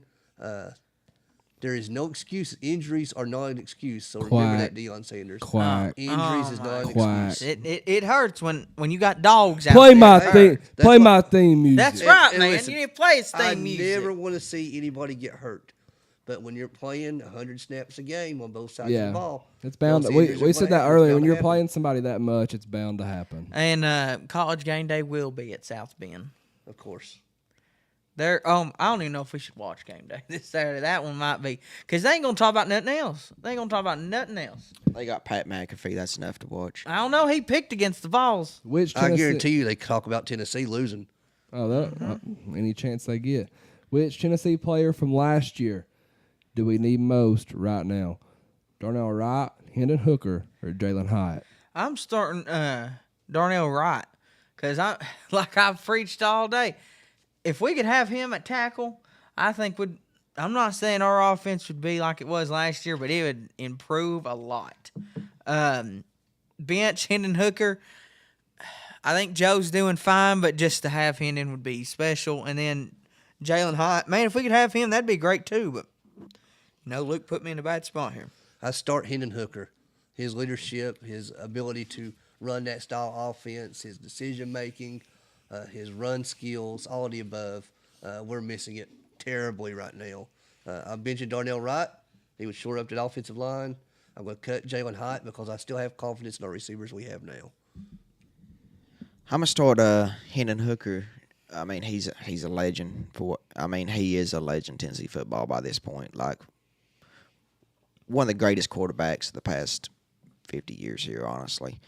And this week, the Detroit Lions coach said that he is developing Hendon Hooker to be the starting quarterback of the future for Detroit after Jared Goff. Well, they're already talking about releasing or Goff being done next year. Yeah, that's what point come up. But bench Jalen Hyatt. I mean, Hyatt was such a good player for us. Like even last year, he played with Milton, and he had all them catches. And phenomenal player. And Darnell Wright, he's getting a phenomenal athlete. He's actually got moved today from a right tackle to a left tackle for the Chicago Bears due to some injuries. So The Bears. Look, and I get you guys pick Hooker, and I respect it. No, you I'm starting Darnell Wright as well. Like I said, we need Hendon can only offensive do so line much. bad. And I also want to give a shout out to Jerome Carvin. I feel like he gets overlooked a lot. Absolutely does. He was great at guard, and He's doing the thing in the NFL. So I'm gonna bench Hooker. Obviously, want Hennon Hooker back. And then I'm gonna cut Jalen Hyatt. Just our wide receivers we're deep. We're deep there. Which NFL team are you most surprised is 0-2 right now? The Chargers, the Bengals, or the Patriots? Start the Bengals. Yeah. Bengals. Start the 0-2. Bengals. That's a surprise. It may be a surprise that the Chargers are 0-2 because they're my bench is. because they haven't played the best opponents the first 2 weeks. And I'm going to cut the Patriots. They're still developing what they have. I'm going to go the same thing with the Spur here. It said I'm going to flip it a little bit. I'm going to start the Bengals because they were in the AFC Championship game last year. And Last 2 years. last 2 years, Joe Burrow gets a big contract a couple days before the opening game and then lays an egg next 2 weeks. Very shocking, but I think they'll get back on track. Then next bench, the Patriots. Like you said, they still got some things to work on. I'm still kind of shocked with it. But then the Chargers. I know Miami, they're going to be one of the teams to beat in that conference right there. And then the Titans, they played the Titans down to the wire. Just defense just didn't come alive for the Chargers there. Start the Chargers for me. Just out of the fact that Justin Herbert has had 534 yards in the first 2 games, no interceptions, but they have scored 58 points total and lost. 58 points is a lot of points in 2 games in the NFL, and that's some big stats right there with no interceptions. I don't know how they've lost in the first 2 games, to be honest with you, but they have. Now, bench the Bengals, Joe Burrow. I'm not a Burrow fan over here. I've made that plain and simple on here. I'm not a Burrow fan. He signed that big fat contract, and he come out and threw 83 yards and lost by like 20-something points to the Cowboys and come out next week. Hey, Cowboys ain't no slouch. Cowboys are good. Cowboys are good, but We'll see how they look in January. yeah, we'll see how they look in January. We'll see. I wish they do have a They damn got good defense. When did the Bengals play the Cowboys? Yeah, that was trying to figure First, I don't know. Dobbs got the Cowboys this week. Cowboys played the Giants. no, I was talking about the. Who was I talking? Oh, they played the Browns. They lost the Browns. The Browns. Hey, look, he's got the I spirit had him over with the duel there. yeah. Yeah, look, But let him have the spirit, man. Mac and the Patriots cut them. I mean, they don't have much. They got Mac Jones. Mac Jones is a good player. I like Mac Jones. I thought he owned his starting position last year over Cam Newton, who got cut to start the season. He's no Tom Brady. But he's no Tom Brady. But now people's talking about Bill Belichick is not really that good of a coach because Tom Brady carried him through everything because he can't coach Cam Newton or Mac Jones to anything in success. And so Bill Belichick's been a talking point for the past couple of weeks on this. Head coach is always first man to get the grab. Head coach and quarterback. I'm going to start the Bengals, but Burrow's not fully healthy, so I don't know. Still surprising to me. Chargers, I'm going to bench. They're going to get it turned around. They're too good to Oh, yeah. not get turned around. They will. I'm not surprised the Patriots are 0-2. Let's hit the comment box real quick. Travis Daniels, Facebook, says 9-3, Bama going down at home. We need to beat them Cocks. hey now, Fowl. I agree. Well, Spanky's liking the talk over there. Beth says, I think Joe needs more confidence. He doesn't look very confident and comfortable out there. Yeah, he kind of looks like a statue to me. Travis says, Colorado, I guess that's his start game for this weekend. Jordan says, we're not in sync like we have been in the past on offense. Not smooth and silky. 100% agree. Beth said, what about Dobbs? He looked awesome. Yeah, Dobbs looked great, man. Did you see him truck that dude? man. Yeah, we talked about Dobbs at the beginning of the show. We were Go tickled back to and death with tune Dobbs. into it after the show. Huh? Yeah, we love Dobbs. Josh Jackson says, go big damn orange. 100% agree. Josh, let me hit some more comments here. We got a lot of them. We live and in full color, everybody, all over television land and everywhere. Matthew Douglas says, screw Gino. And Yeah, that's right. Some guy named Randy Swant, not sure who that is, I said don't the know. Spank wearing a daddy hat, is there something we need to know? Yeah, there is. It's actually a Tennessee baseball hat. Mr. Jones, he says, Heupel's offense requires a dual threat quarterback. 100% agree. We're going to get more into that here in just a minute, Mr. Jones. He also says, Nico, I am a believer. He ain't ready yet. Everybody, calm down. Not time yet. I believe too, but I think if we don't get the offensive line fixed, he's going to get killed. Mr. Jones says Nick Saban's coaching has been exposed since NIL. That is true. I said that last week on the even show. the We've been saying it. even the playing field is what he said. Nick Saban hates the NIL. His dealership car leases, they're not getting it done no more, man. Hey, You can't give a player a Mercedes for a couple years now. Dabo Swaney hates it Yep, too. Dabo hates it. Dabo Everybody. can't stand it. Kiffin hates it because there's no money down here.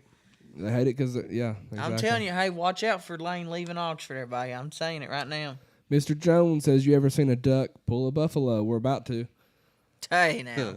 Hey, look, We're I'm a about- believer. I'm a believer. We're about to see a duck run all over a buffalo.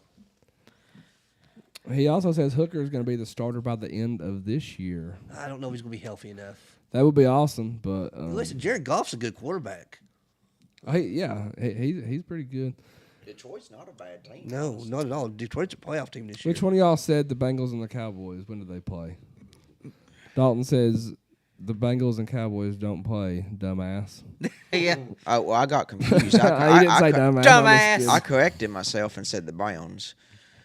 Heath says you can tell we miss running the O offensive coordinator because he's doing well at USF too. What's going to be the solution to the play calling on offense? We're going to talk about that in a few minutes, too, I believe. Yeah, we've got that coming up too, Heath. So stick around. We've also got Spanky that's going to be taking an ice bath. You're going to get to see that beautiful body. Give him a little teaser of Hey, it. Give him peak a little male teaser. performance right here. No, they got to stay tuned on the show right Okay, here. I like Hey, and that. you never know. I might pull out some money and I might pull my donation card for the end of the night. You never You ain't know. pulling no Oh, you're donation weak. card. We've already bought the ice and everything. Hey, well, look, we can just use it on Saturday.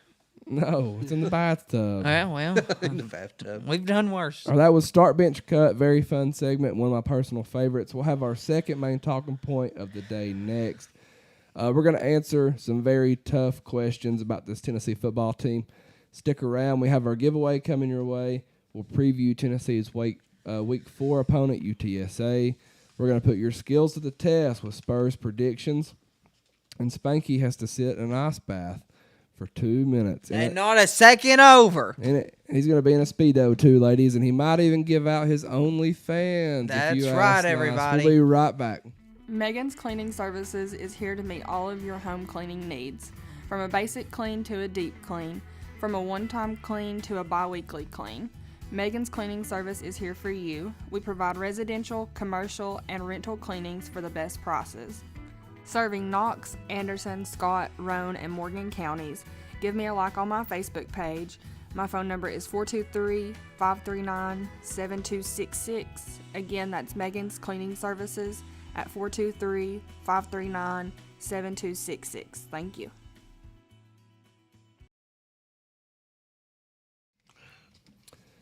And we're back. We have our second main talking point of the day presented by Trident Hydro Clean. We're live on Facebook and YouTube. Share this out with your friends. Big giveaway coming up soon. We hit the comment box real quick before we get into these questions. Where's Spanky at? Spanky's getting prepared for his ice bath. Scared of the ice. I think he's running. Mr. Jones says Saban's deal with the devil has ran out. Let's see.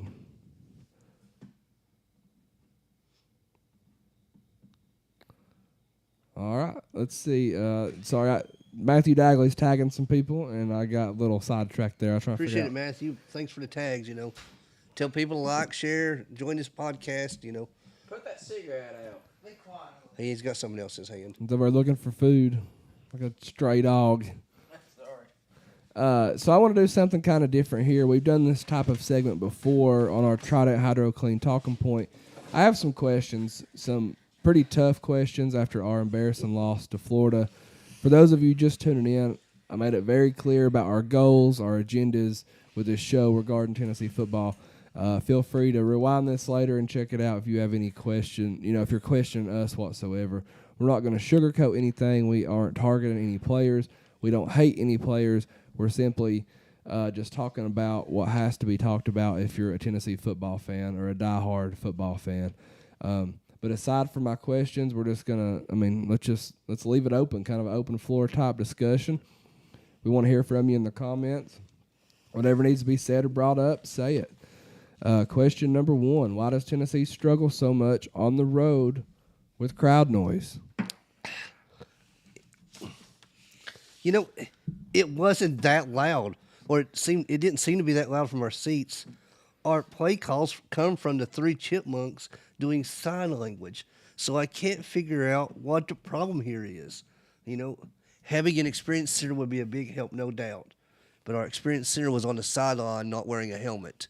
I don't see the problem getting the play calls in. We got 3 gigantic black sheets with a guy in a red shirt, a blue shirt, and a green shirt. Why can't we get those calls in? I don't get it. I feel like it gets in our head a little bit, honestly. Even for myself, like anytime we go to an away game, I'm like, I hope we go down here and play, you know. But we need to tone them out, play our game, feed off the energy, feed off that crowd energy, and be like, F this place, let's take this house and make it our bitch. Well, just tell them, buddy. What I'd do, and this is just me, you know, who am I to say this? But and they probably do this, I would just play the loudest concert cheering or reactions ever during practice, and I would just have that playing the whole practice. Practice in chaos, so then when you're playing in chaos, it's easy. You know, Luke, you're going to agree with me. The sound system in the swamp was terrible. You couldn't hear either band. We were close to both bands, and you couldn't hear either one of them the whole game. I was dreading hearing it. Da, da, da, da, da, da, da, da. Yeah. We never heard it because you couldn't hear it. So I don't know. Yeah, and like we said earlier, it really wasn't loud at first. We played into there, and then they got louder and louder and louder by what we did. Loud on third down, but everywhere's loud on third down. Yeah, and we done it to ourselves. We seen this at Georgia last year. Played awful pre-snap penalties. We seen this at South Carolina last year. And in South Carolina, I kind of thought maybe it was just the drama issues in the locker room more than the crowd noise. But I don't know after this Florida game, because we acted like this is the first time that we've ever played on the road before. The loudest part of the stadium, the loudest part of the game was when the fans sang "I won't back down" after the third quarter. Yeah. That was the only time the stadium was loud. Blown timeouts, pre-snap penalties, communication. I don't know. I mean, props to Florida, I guess. It wasn't that loud, but Tennessee got the crowd going. I don't know. I'm just disappointed. How was the "I won't back down"? It was pretty cool. It was awesome. Straight up. Yeah, it was pretty cool. Kind of disappointed, honestly, all the stories we heard about getting pee through on you and getting your tires slit. And I think something has to do with that, with just the way culture is nowadays. People are more, how do we say it, woke nowadays. People ain't going. They were more impressed by Tennessee fans and how we were acting versus how they were. Yeah, they loved our overalls. My goodness, the amount of Florida fans that come up to Luke and myself and Josh Jackson wanting to take our pictures just because we're wearing the overalls the same. They loved us. The Florida fans were eating us up. Yeah, there was just a handful, but you get that everywhere you go. We went to campus the night before just to kind of try to egg them on, try to get a response, and nobody cared. We couldn't get the first response.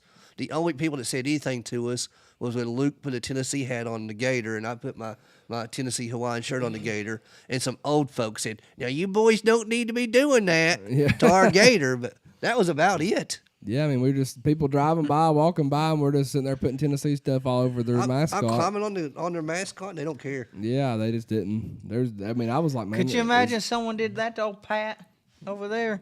Oh, it would be. I mean, it'd be fighting words. Yeah, it'd be bad. We did not bother Tim Tebow statue. We admired Tim Tebow. I know we are having some offensive line issues, but why aren't we going deep more often? Most of the offensive line issues come from the running game so far. There is some in the past, but most of it's run. But why are we not going deep more often? I don't know, honestly. I said this last week because we against Austin Peay definitely, and against Virginia too, we played a very standardized offense, like very, very like protective offense, like it was Tennessee 10 years ago, if you know what I mean. And I don't know, do we not have confidence in Milton and the receivers? What is going on over here? Like, That's the $8 million question to me. You see what I done there? No. It opens up so much more when we go deep. I just don't know the answer to that. And I think too, they're probably worried about from an offensive line standpoint. It's hard to go deep when you ain't got time. it's not even that. The play calling, like the play calling we're doing, is screens, runs, like slant routes, like the most standardized stuff. Like there's nothing crazy off the wall at all. It's like what someone brought up in the compared to- comments earlier. They're trying to wear down the defensive line, getting them to the sidelines, running them to death. I see that point. Joe, for the most part, has been right on target with his with the deep balls. The deep balls have been beautiful, especially Saturday. They were nice. But it's like And when you've got monster receivers like Brew and Dante Thornton, man, throw it up and see, let's see. I'd be okay with Joe throwing a 60-yard interception on third down. Yeah, like Tate here, he says we have a guy that can throw the ball the length of a stadium. We need to throw it downfield. 100%. Like the worst part, were they got to intercept it down there inside the 5? Yeah. or the thing, the thing let is, them get up and they're against a 5'10" defensive back. Throw it up and go after the football. the thing is we'll take that shot and then we won't do another shot like that for like 7-8 more plays. Yeah, even before we went deep like once before the Florida game. Very, very, very protective is the way we played so far. It's almost like they're trying to protect Joe. If you complete 2 or 3 of those deep balls, then suddenly the run holes open up because they had to respect it that much more. That's what made us so great last year is Hendon Hooker could go deep at any moment. So they had to respect it. They had to play off man, and that opened up the underneath stuff that got us big yardage and open holes for running backs. That's where it starts at for this offense. I think is the deep ball. I really do. Mm-hmm. Yeah, he says our whole offense was non-existent. It reminded me of Pruitt's offense, no discipline. Joe looked like he was scared to throw the football down the field. I don't think Joe's scared of anything as far I as that goes. think he's scared I think to he run. wants to. We'll talk about that in a minute. Yeah, he said we got the receivers, give him a chance to get the football. I think Joe needs some more chances to run the ball. Honestly, do some option plays. He don't like run. He's scared to death. A 180-pound defensive back runs up and he's cringing. We just go right into your next question, then, because go ahead, because that's the next question. Yeah. Why? Oh, sorry. Gotcha. Why don't this coaching staff trust Joe Milton? I really wish I knew, but it's clear for whatever reason they don't. Joe just doesn't seem to go through the progressions like Hendon Hooker did, or is too quick to throw the screen pass. Air the damn ball out and let's see it. I agree with him. I don't know what they're waiting on, but it seemed like more towards the end of the game, like we said earlier, when we're playing from behind, that's when our offense started going. Yeah, we weren't aggressive at all until then. This just ain't the same offense that we seen last year. It's not the same offense that Heupel asked Hendon Hooker. Do you want to win this game now or do you want to take it into overtime? Mm-hmm. It's very disappointing. Christopher says our new offensive coordinator is trash. Coach Heupel's calling the plays, man. Yeah. But I do agree we miss Golish's eyes in the box. Do you think Joe's hearing all the Nico stuff going on and it's kind of affecting him too? It could be. Joe's mom certainly is. You could say that, but at the same time, he's been doing this exact same thing since Michigan. It's not the first time Joe's been criticized. He is the same guy that ran out of bounds. He's been criticized since Michigan. He's heard the exact same. That's true, but one thing that did piss me off when we was in Nashville for the Virginia game is it was like the first quarter, and we had like 2 drives in us, and we had our fan base, and it made me mad, honestly. chanting "Nico, Nico, Nico," and I'm sitting there like, That was pretty late. That was late, wasn't it? no, Yeah, it was pretty late. No, they done it there in the first quarter because they wanted to see him. They wanted to see him play, I and thought it was late when we done that. and I was like, "Don't do this! Like, do not do this! Like, you're gonna kill his confidence, kill everything in him, and whatever you do, Tennessee, do not take him out of the game." It had to be early because Corbin left at halftime. No, Sorry, buddy. got him. Got him. I didn't leave. I went and sat in the handicap section in the shade. Carly, I on did go Face- like 40 seats up, sat in the shade in the handicap section. 'Cause it Carly was says, hot. "I know deep down Spank is content with what happened Saturday." Listen. Spank has converted. He's bleeding Tennessee orange now. Coach Ryan, All you Tennessee people want to hate on me. Well, guess what? Until you're donate to the volunteer club, I don't want to hear no shit from nobody. Spank's putting his time in now. He's doing And the right money. thing. And money. Coach Ryan Jackson says he felt like he did when it was Larry Davis offense when we were running draws on 3rd and 20. Well, 12. Hey, 12, I baby. mean- 12. 24 draw, right, Ryan? We remember those days. 12. Kelsey 7 on to 6, Ryan. Kelsey 7 on to 6. Facebook says, "Sorry I'm late. Glad to see you boys made it back Saturday night. We went deep. Things got better when we went deep. Things got better in my opinion. I hate this 40 screens and a draw on 3rd and long downs." Yeah, we're not aggressive whatsoever until we have to be. So I got a lot of comments. If I miss you, then just hit it again on here, and I'll try to get to it. It's good. It's a good talking point. It's a very good talking point. All right, so what is Joe and this staff going to have to do to let Joe be successful? Let him loose. Let him loose. Take the constraints off, and let's go down the field over and over and over and over. You know, if we throw 3 deep balls in a row, we throw it deep on 1st and 10, on 2nd and 10, and 3rd and 10. By golly, we're going to catch one of those. Yep. So go deep. Let him loose. Let him loose. Let's see what he's got. I mean, I said it earlier. We're playing a standardized offense right now. Let Joe Milton do Joe Milton. It's kind of like in Chicago right now with their quarterback. Like, he's not allowed to do what he wants to do. And he even come out today and said that. Like, this is why I can't be a quarterback. Like, I'm being set up for failure. So just let him run his offense and do what he's great at. Let Joe do what he is great at. If he's great at what he does, let him do what he's great at. Yeah, I think I'm not on the Nico train yet, so don't use that against me. Don't get me wrong. We all want to see what Nico can do. Yeah, but we want to see Nico when it's time for Nico. I think you got to let Joe be Joe. Quit protecting him from the media and everything. I don't know if it's almost like they're just scared to let him play. But let Joe be Joe, or it's time to move on and go to Nico.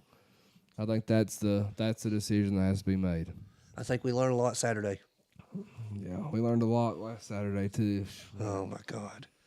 Hit some of the comments before we get too behind. Josh Jackson says, "Just go ball out and win the damn games." 100% agree, man. We got to be aggressive. Jordan said it's not the same offense, but we have some incredible athletes. No reason not to be dynamic. Yeah. Couldn't say it no better. Chris says, as big as Brew is, why does it seem like he's 2nd and 3rd option on pass plays? Big dude and hard to tackle. I think Brew needs to be the primary target. 100%. Yeah.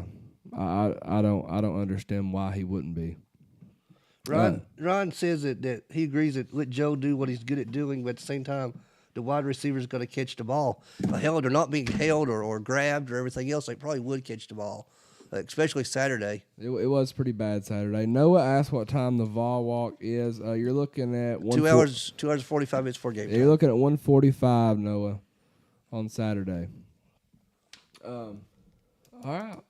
Joe runs out of bounds in 2021 versus Ole Miss instead of throwing it up, giving us a chance to win the game. Versus Florida in 2023, Joe gives us no chance versus Florida on the 2-point conversion by basically doing the exact same thing. Why? I thought the 2-point conversion play was a design run for Joe Milton. I don't think there was anywhere for him to go. but at least take the hit and try to push forward. That's what bothered me about it. I hate that Joe Milton was thrown out there at the end of the Ole Miss game, but at least throw the ball.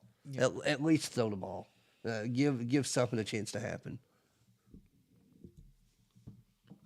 Yeah, I mean, you just it's a 2-point conversion. At least try something. Like To me, it's just concerning, and I've been on the Joe train. I mean, I've got his damn bobbleheads, and I've already made photo edited pictures of him with Heisman Trophy and everything. But I don't know. We just heard all this talk about how much he's improved, how much and then he's just still doing the same tendencies.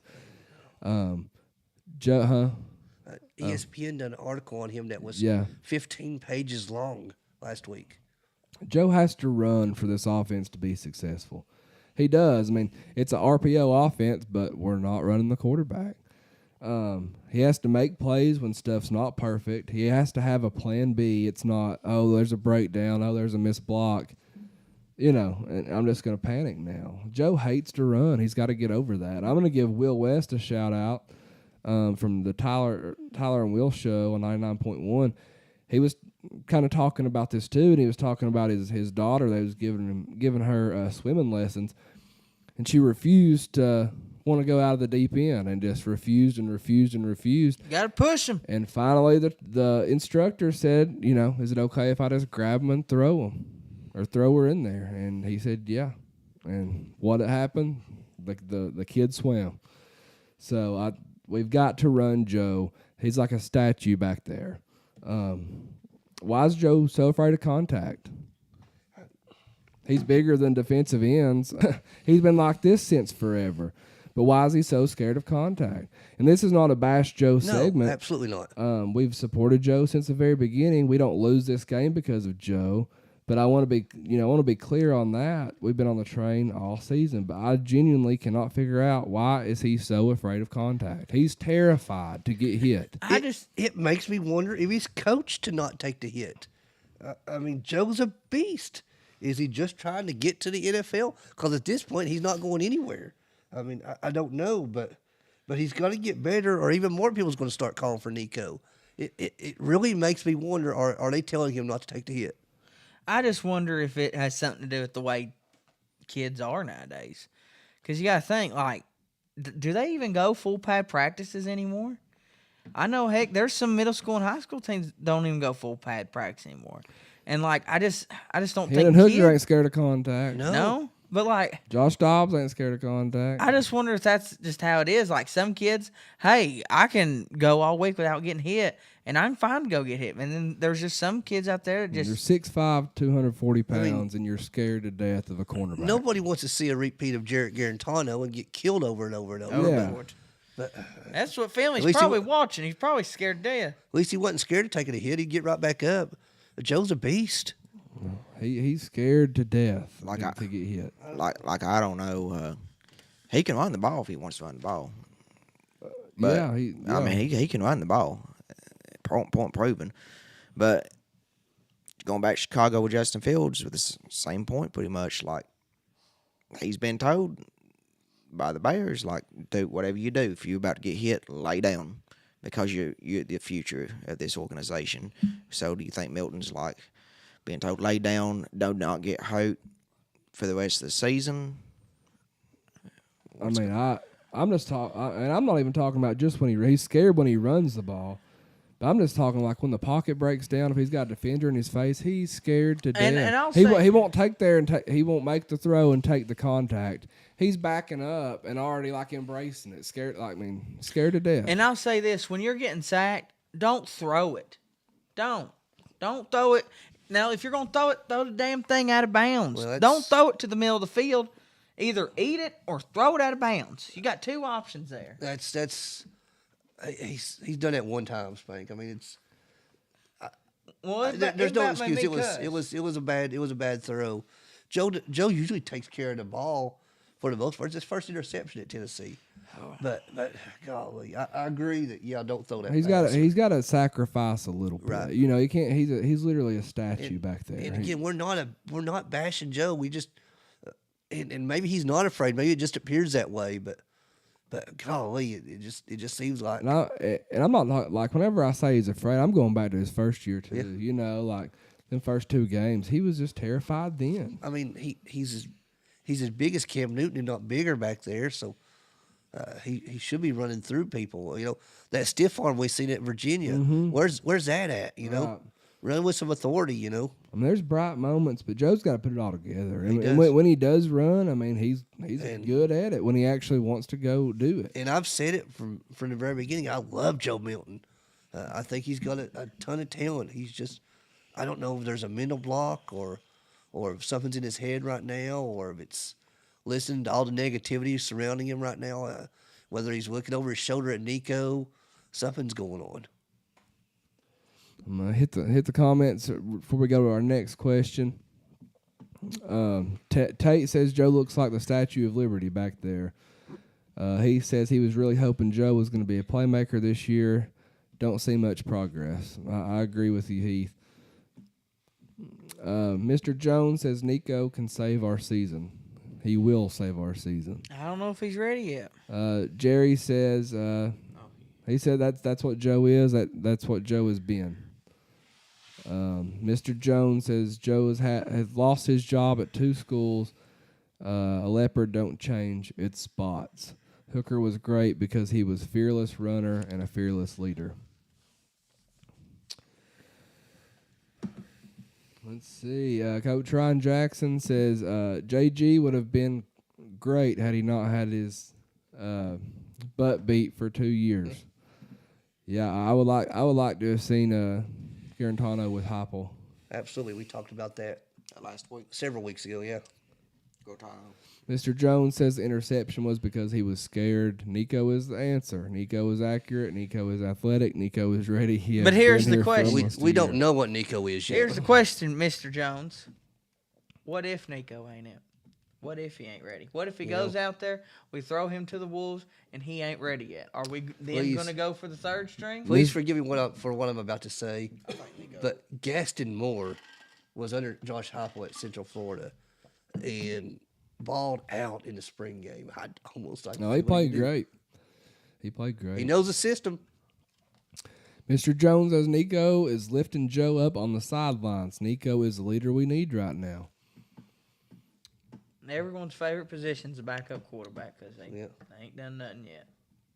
Look, guys, you don't know what you got till you ain't got no more. That's all I'm going to say. And we can't, there's a time and a place where you can ruin a 5-star quarterback by getting him out there too early. Logan says, as a Division I scholarship athlete, your thoughts on why we are arm/shoulder tackling an open field? I think that it just comes down to fundamentals. Like, you can be D1 athletes all you want, but at the end of the day, they just got to go do it. They just got to go do it. And, some of those arm tacklings happen at the most worst times. And then replay it over and over and over and over. We all seen Haddon's just terrible effort there on Etienne's long run. Wrap up.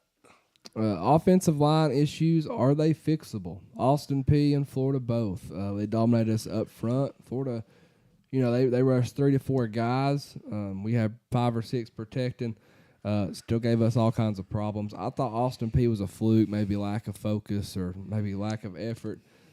I was wrong. Yeah, they're fixable. If something ain't fixable, go to the house. Like, I think fixable. I believe with offensive line, I think if we can have some guys step up, some other guys be leaders, and then I think if we can get Cooper back, I think we can be on the right track. I think Cooper's a big part of it, but also there's times I look out there and I think they're confused. That's offensive, defensive line, both. Cooper Mays would help a ton, just saying. We also have those several studs coming in that's younger. If our experienced offensive line can't get it done, it's time to put some of those young guys in and see what they can do. Maybe it sends a message to the value, just because you're a senior doesn't mean we're going to play you. We're going to put the best players out there, and it may be time for a message to be sent. Yeah, Cooper is definitely a big part of the issue, but the communication's bad. Tackle play was very rough. I don't know. I'm just lost, man. I'm lost. I can't believe Florida dominated us like that. Utah had true freshmen on the offensive line. They were handling Florida. And let's talk about Utah for a minute. Florida played a elite team to start the year, and we played two what should be considered cupcakes. So Florida was a bit more battle tested than Tennessee was, and maybe they were just more ready and more focused. Yeah. They also lost to a Utah team that had They did. eight starters out, Eight Yeah. starter. and a third string walk-on quarterback. I mean, And they're going to lose a couple more games at least this year. about asked the question that's going to be a dual question, but we'll get there. How much do we miss former offensive coordinator Alex Golesh? More than any of us had realized until now. But we said a few minutes ago, Josh Heupel calls the offensive plays. Has Josh Heupel become too gimmicky or too conservative suddenly? I don't I think get too it. conservative. I would go with that. But we gotta think. Heupel calls the plays, but there's somebody in his ear helping him out, and could Goulash been that guy? Kind of leading him in the right direction. Because as a head coach, you got a lot of other things you got to worry about here, and maybe just like a key advice or whatever. Yeah, well, Hype, like he called majority of the plays last year too. But I think game planning, the scheme, just his eyes, up top. I think that's what we're missing. Just so many self-inflicting things going on. Don't get me wrong, we miss him. I think them two were together. I think for like 8 or 9 years. So definitely missing. Dylan Sampson, after scoring 4 touchdowns versus Virginia, having a great year last year, gets 3 carries versus Austin Peay, gets no carries versus Florida. He posted a picture on Instagram of a caged cheetah. This isn't good. Maybe he's got a cougar waiting for him back at the back at the dorm room. He probably does, but like I said, there's something going on. I'm not trying to make speculation or anything, but there's something ain't right there. I do, and you never know. Maybe they're doing this on purpose. Maybe they're waiting to release this cheetah. Cheetahs run fast. Dylan Sampson runs fast. Let's just hope he continues to run fast as a Tennessee Volunteer. His 4 touchdowns were all on short, inside the red zone type runs. It just so happens he got the ball inside the red zone. We haven't been in the red zone that much to give him the ball the last couple of games. Hey, let's hope whenever he does get the ball, he's like Cheetos with a fat boy. He gone. Yeah, first half Tennessee ran 22 plays total, so you can't really say anything much there. I'm gonna say this though. Alvin Kamara. Are we Alvin Kamara and Dylan Sampson? That's a good point. Because all we've heard all offseason, even from NFL scouts, is the comparison between Alvin Kamara and Dylan Sampson. And when did we see Alvin Kamara after Jalen Hurd quit the team? That's a hellacious point right there, honestly. Good point. I don't know. That's just I don't want Alvin Kamara, Dylan Sampson.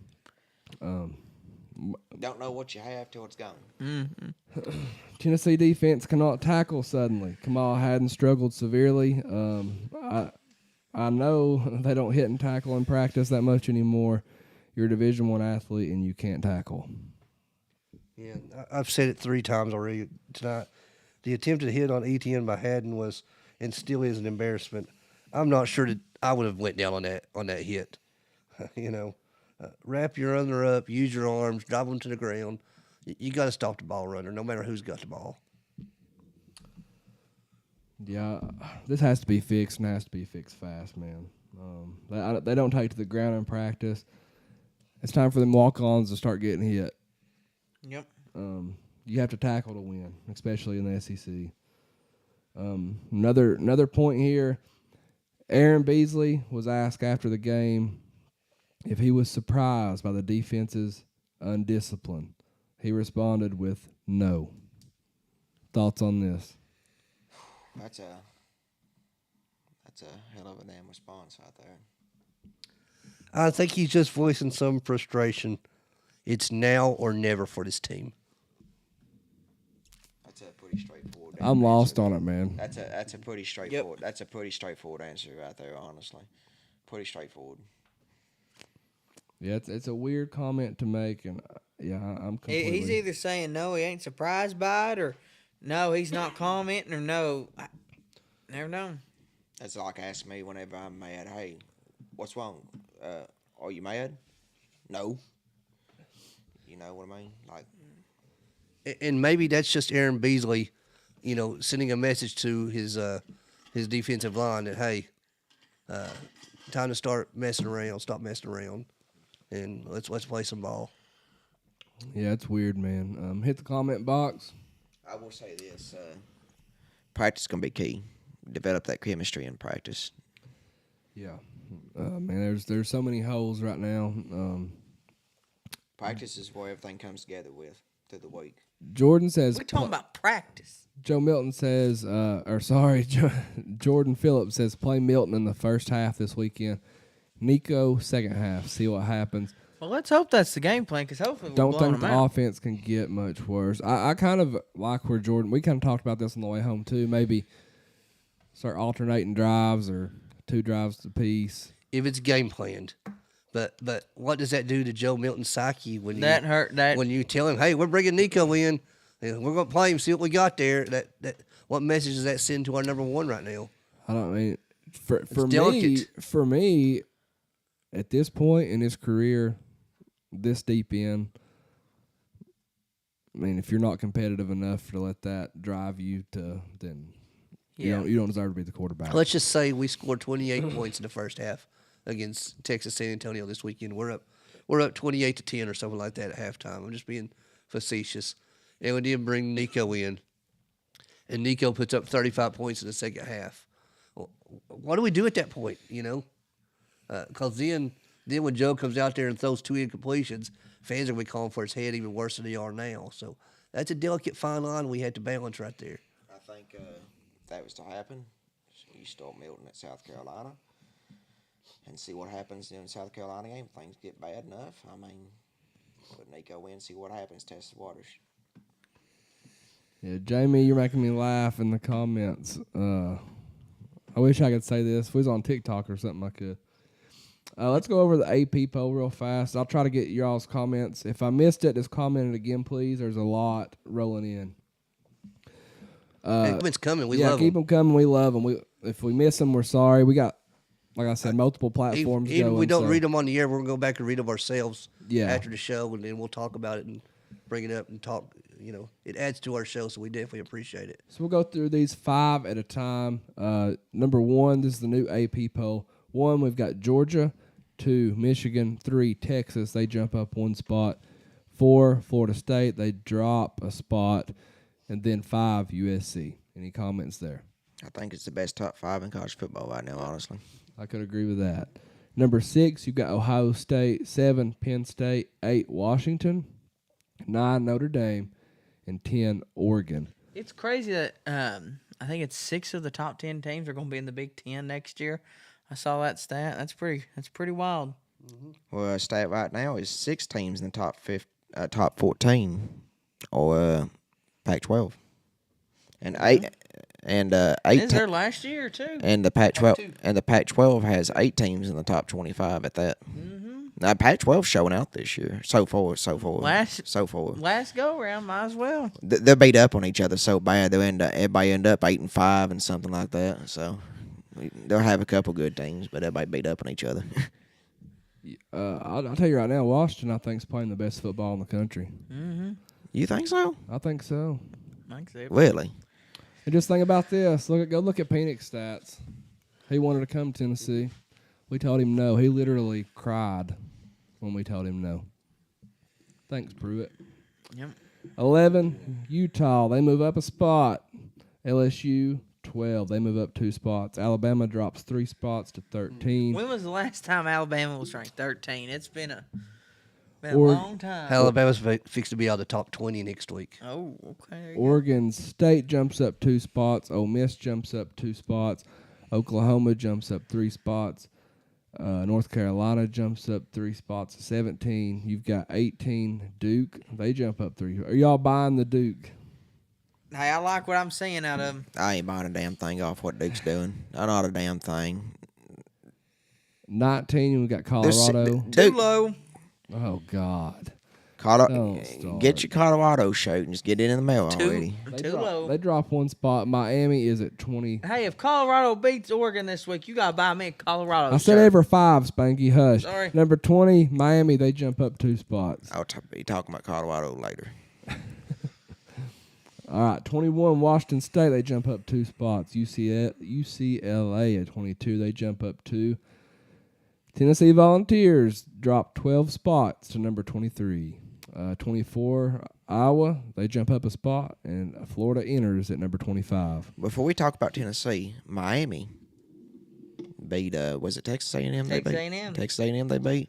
And they started unranked this year, and they had a lot of hype coming in this season, and they just keep creeping up. Oregon State keeps creeping up too, but Miami is kind of surprising me at the moment.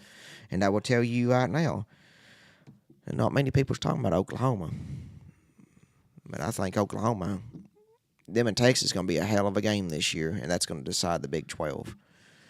Does every year. Except last year. TCU got them last year. TCU ain't doing nothing this year. Well, yeah, I'm not saying that. You know, we're sitting at number 23 right now. This is a season still young, and there's still a ton that we can accomplish. We have time to move back up in these polls. Yeah, I mean we deserve the drop. Yeah, I mean honestly, let's be for real right here. When does the college football playoff polls come out? It's like week 7, 8, something like that. It's sometime in October, I believe. October, November. It's got to be the end of October, beginning of November. Yeah. So right now, the AP polls just kind of what it is kind of thing. And when the college football playoff poll comes out, it will be an official thing to who can make it into the playoffs and who decides where you're at to get into the playoffs. So Tennessee has to go out, UTSA, South Carolina, Texas A&M, everybody coming up to that college football playoff poll, and prove yourself to be on a certain ranking in that poll whenever it does come out. I think if we win out, we'll be okay. We just can't win out. We're gonna have to improve a lot of things to start winning by some. Like, no, I think if we win out, we'll be okay. We'll be fine. I mean, if we win out the season, but what I'm saying, Yeah. to look good in the polls, and the college football polls come, the playoff polls come, we're going to have to look impressive. Hey, look, it don't give a damn what they say we are in October.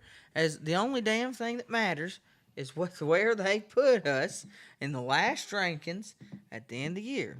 And That's all that matters. the last rankings is the college football playoff poll, because that's what Yes. everything's determined off of. Yes, but they also do the college football playoff poll in October. They vote on that.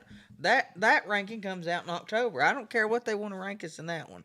I'm talking about the last one. That's the only thing we got to worry about. If we win out, So you're talking about I think we get in.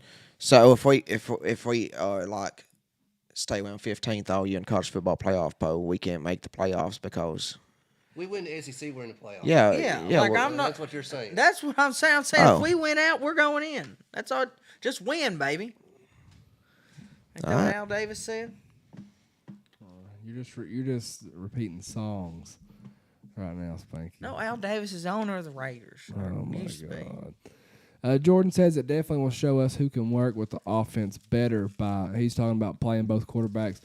Yeah, Milton is awesome quarterback, but still struggling this late into his career. We might need that new spark. Nico was the number 1 quarterback for a reason. If he can come in and give us that spark we need, then he deserves to start over Milton. Anything can happen, so it's worth seeing. Absolutely. Hi, Mom. Mom's watching for a minute. Hello. Hi, Spurs Mom. Let's see. Jonathan said on YouTube, says, if you ask me today who wins the national championship, I honestly have zero clue based on the start of the season. That's a good point. It's wild, man. Especially how wild the SEC is right now. It's down. It's wide open now. Hey, can you just imagine next week or next year what's going to be with a 12-team playoff? Like, wow. It's going to get a lot more interesting, that's for sure. Jordan asked predictions for this upcoming weekend versus Whoa, gonna UTSA. get We there. will We'll get get there. there. Stick with us. Jamie says, give him the Allen. I'm all Allened out. I've got some videos I'll show you. Florida people walking by, I try to give them the high five, and then I just go. Oh, It's fun stuff. It's hilarious. there you Fun go. stuff. I was just laughing at everybody else laughing. All right, thank you for listening to our second main talking point of the day. We still have a lot to talk about. Spanky is getting an ice bath. We have a giveaway. But next, we have the duel. Here we go. Spur. We about to 4 get week funky champion. like a 4 monkey, times in a baby. row. Remember, this is fan voted, so you vote in the comments. We tally them up. The winner gets the belt, and then obviously they get some bragging rights. We'll be right back. Share this out for us. Trident Hydro Clean, your exterior home cleaning professionals, house, roof, driveway, concrete, gutters, and much more. Trident Hydro Clean, 865-363-8815. They've been in business for 5 years, and they have a 5-star Google rating and a 5-star Facebook rating. Call Jacob today. Give your house, driveway, and or patio the care it deserves. 100% satisfaction guarantee. See the difference between a professional and amateur cleaning. That's 865-363-8815.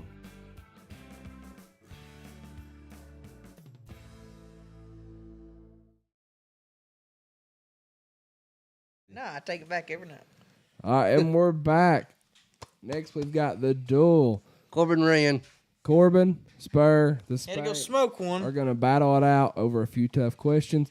The winner not only gets bragging rights, but they get some hardware to drag around with them for the rest of the week. I'm getting real used to carrying this belt around there.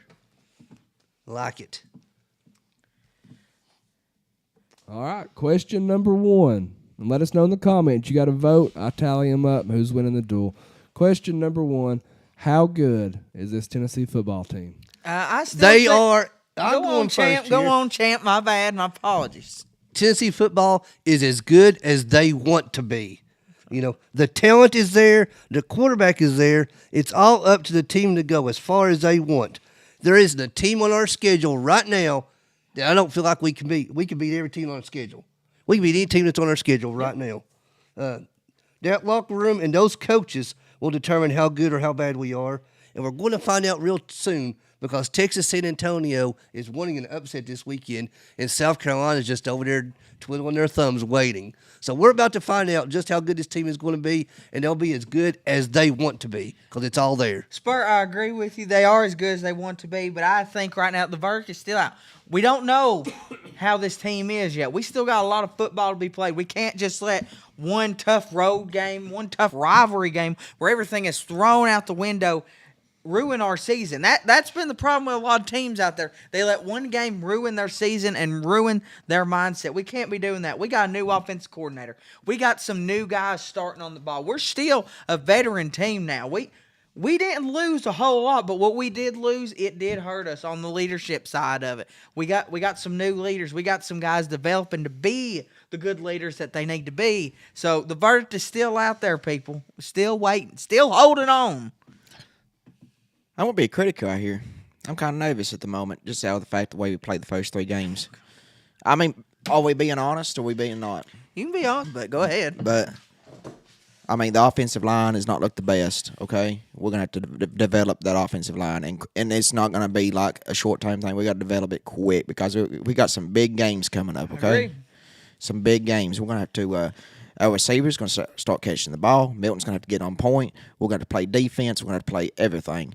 We can't have no mistakes because when we get to Alabama, we get to Georgia, we get to South Carolina, even Texas A&M coming in here to Neyland Stadium, we're going to have to play our best game. Plain and simple. We can't have no stupid penalty. Like we can't have no stupid offside penalties. We can't have no kicks out of bounds. We can't have no missed field goals. We can't let 60-yard passes be taken to the end zone. We can't let the run be taken to the end zone. We got to do everything. We're gonna have to put everything into place, and we have to fucking connect. There you go. Getting some language in there, Corbin. My God, pal. Get him. Meow.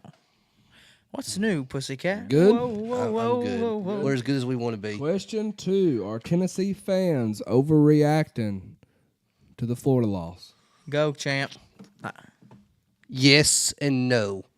You know, we've been through these bad times before. But, guys, it's one game. And granted, it's Florida and we all hate it. But there's some people calling for Josh Heupel's head right now. How ridiculous is that? Ridiculous. Josh Heupel is the best coach that we've had here since Philip Fulmer. That includes I loved. it's ridiculous to jump off his bandwagon already. You know, I was just watching a video this week, today as a matter of fact, of us storming the field against Alabama and those memories. That is what we are. We're back. It happened not even a year ago, man. I mean, we're having this discussion right now over losing one game. Yeah. Over losing one game. We won the Orange Bowl last year convincingly. You know, we're still in the top 25. We're going to be in the top 25 all year as long as we play the game that we can play. So, yeah, there is some overreaction going on with some fans. Now, there's some that's not overreacting. There's some that's legit. We got some legit questions. You know, is it time to see our freshman quarterback? I don't know the answer to that.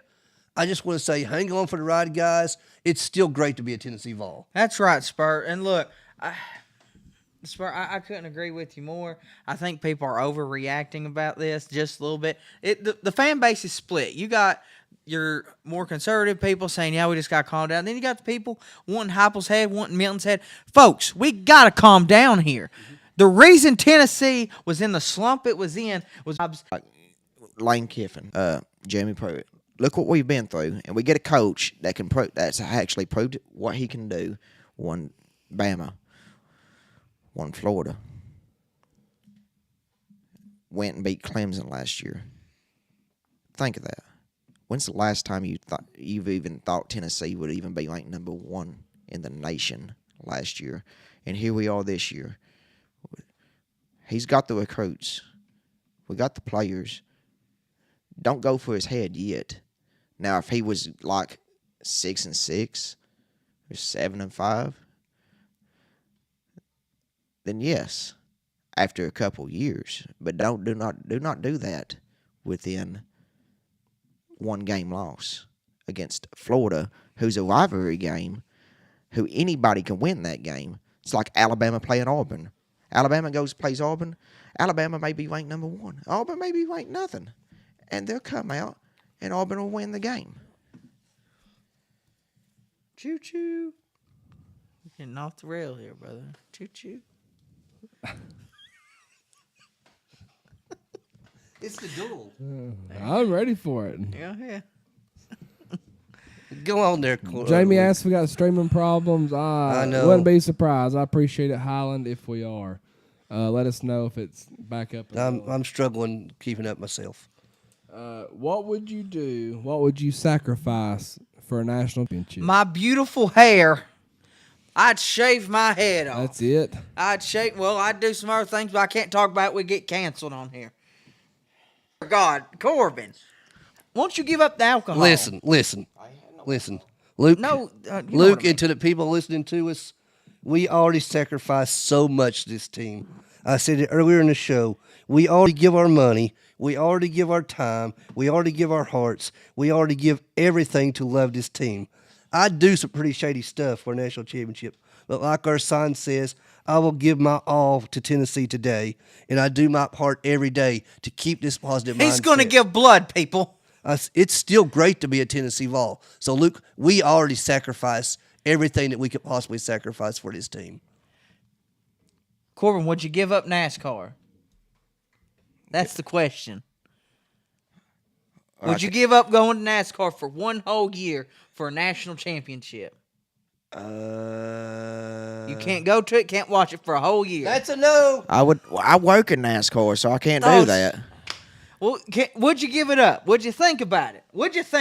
Can you feel it, Corbin? Can you feel that question going through your mind and your soul? Come on, Corbin. Nope. Oh, gosh.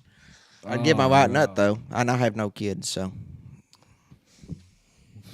I give up any other sport for a national championship. I would too, in a heartbeat. In a heartbeat. Gosh, this is going to get me criticized. I hope there's not any Spur fans listening to me right now. Oh, God. I'd give back all 4 of my Spur championships for one at UT right now. Wayne says he's already had his one leg cut off, but I'm 45 years old. I don't need both anymore. And I'll give a testicle. There you go, sir. I have 4 championship rings at my house from the Spurs. I just about thought you I'd were give them going all to back. say 4 testicles. No, I don't have 4 testicles. Gotcha. I got to keep that thing right. Let us know in the comments who is winning the duel.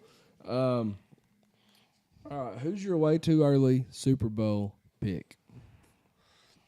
Way too early Super Bowl pick. Golly. You gotta think. Corbin, you go first. San Francisco 49ers.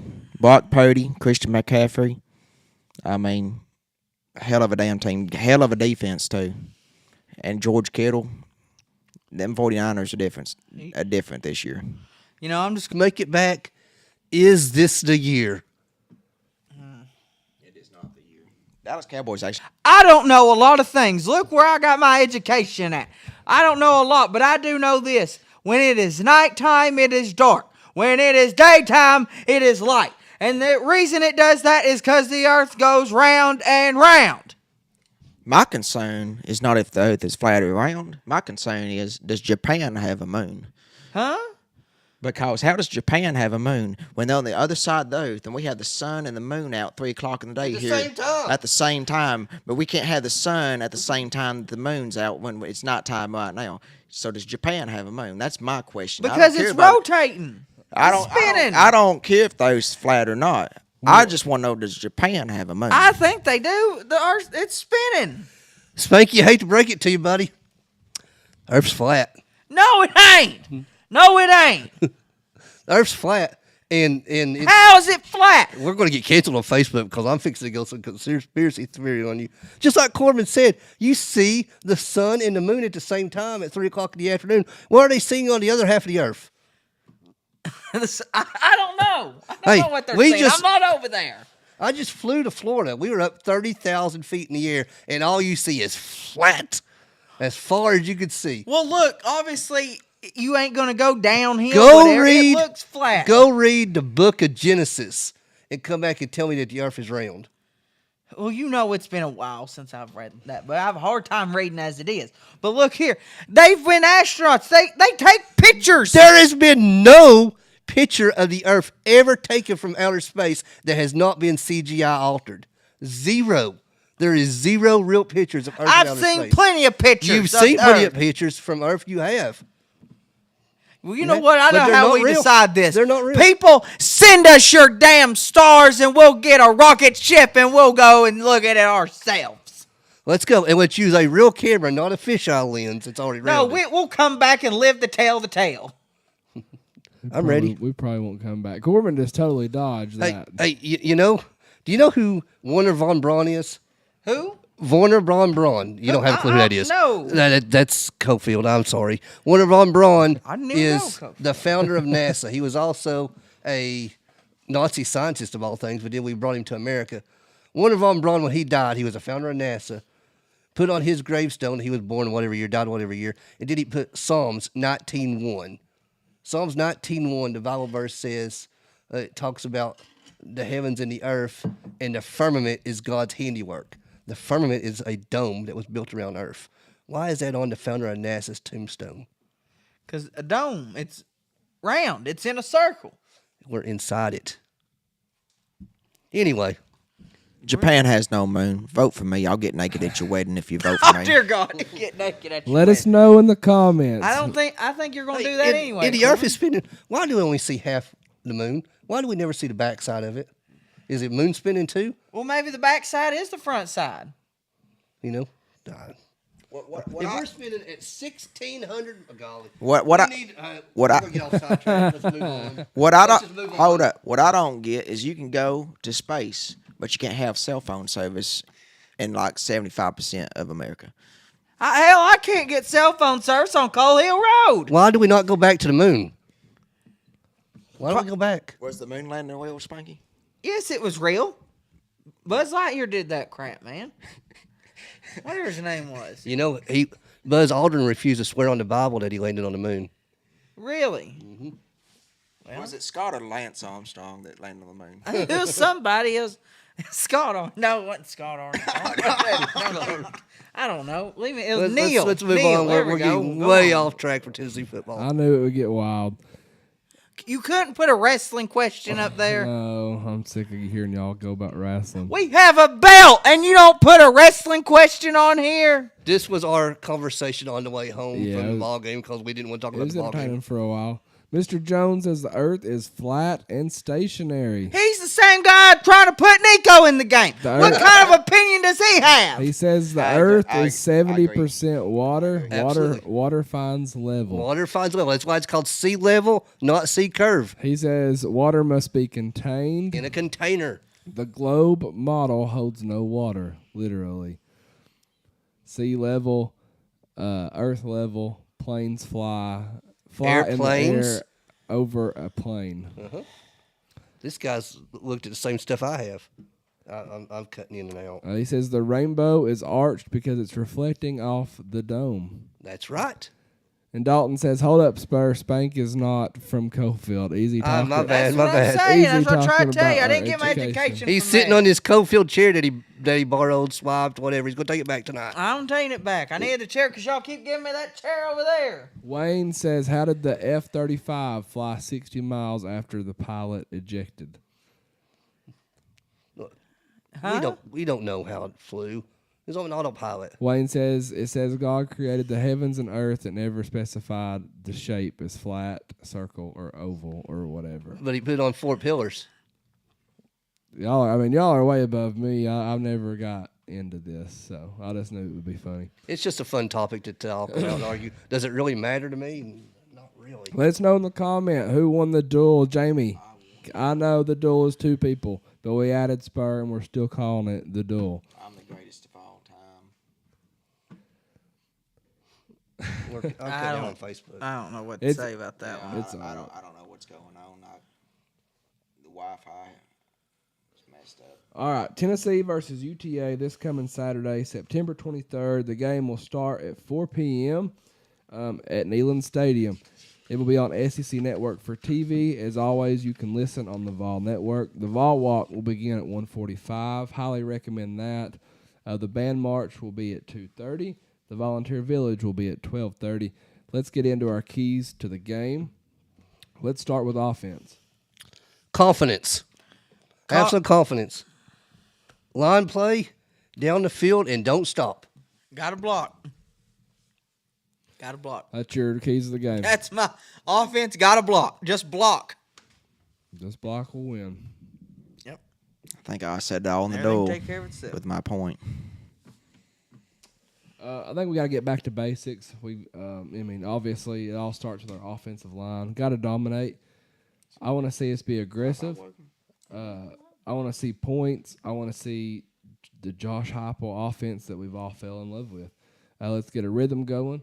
Let's get some momentum going and carry it into South Carolina. What about defense? Tackle. Put pressure on their quarterback. Get off of the field. We have to know UTSA is going to throw the ball a lot. That's what they do. I just like he said, but we gotta play with chemistry and we gotta play humble. Be honest with you. Tackle. Don't panic, especially when we see motion. Billy Napier really capitalized on what Austin Peay done to us. It's going to keep coming until we stop it. Linebackers have to continue to get better, and we have to get off the field on 3rd down. Got to get off the field. Anything else that you want to see? Confidence. And we have to limit our stupid penalties. Yep. Yeah, I want to see the response. I'm anxious to see the response of what we do here. And you know, Open the playbook up just a little bit. if Joe Milton is our guy, then he has to play. I want to see Nico. I'm afraid if we put Nico in now and he does well, then it only creates more controversy. That's very true, and that will happen if Nico does play. All right, let us know in the comments what you think. Please vote for who you thought win the duel, Spur, Spanky, or Corbin. Right. See in the comments too. Let's know it's working correctly because I've lost everything on Facebook. yeah, it's All right, we'll it's be in and right out back. right here right now. Do you have dreams about what your property could be? Whether it's driveways, ponds, septic, new home construction, or even forestry mulching, let us earn your business and make your property dreams come true. Call Premier Excavation at 865-766-9408. You can also find us on Facebook or Instagram. Thank you for supporting small businesses that support you.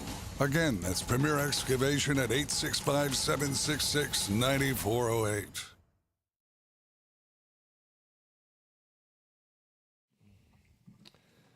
All right, and we're back. Next, we've got Florida, Alabama, Georgia, or other.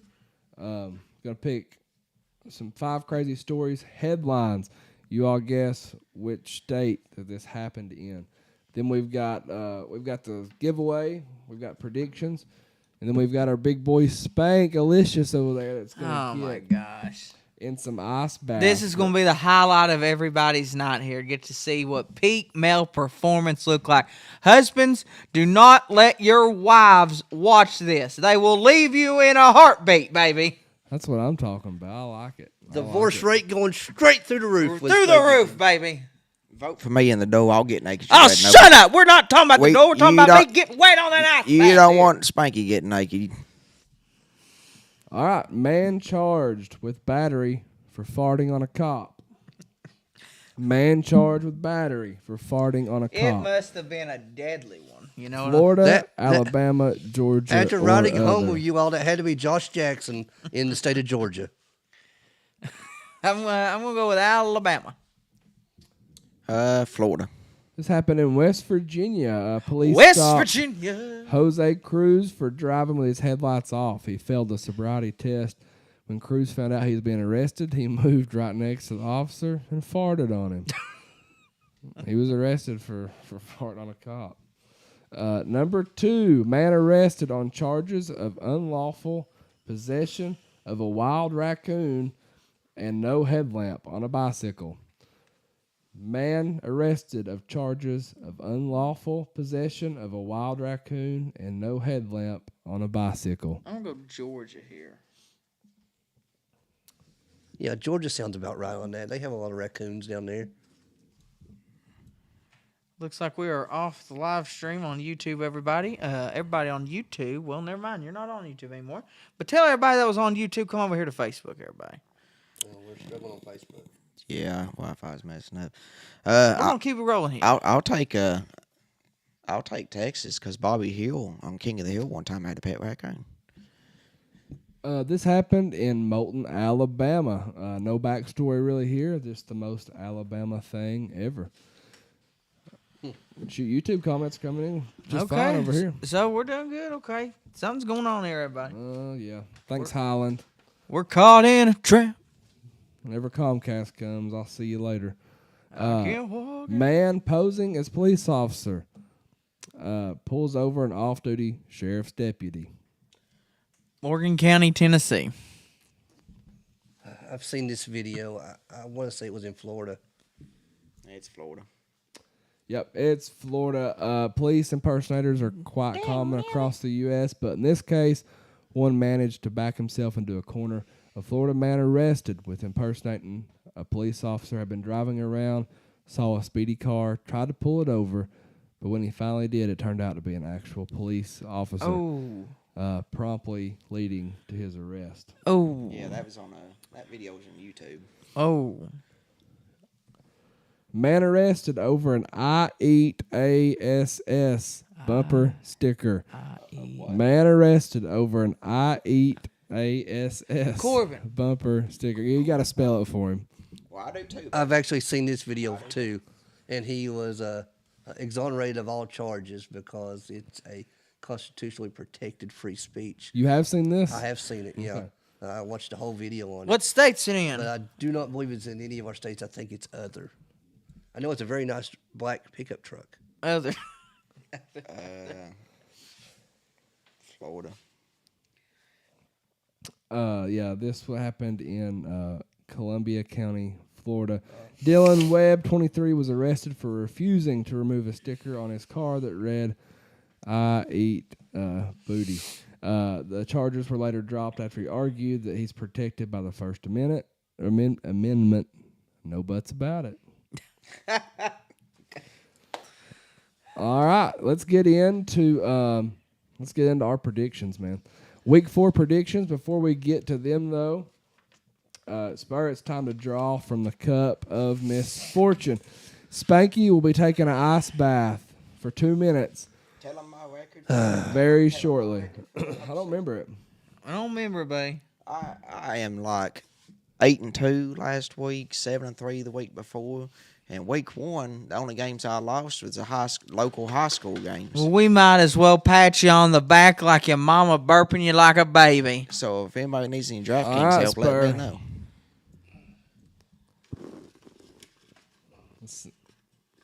Spurs had bad luck, man. I've had bad luck.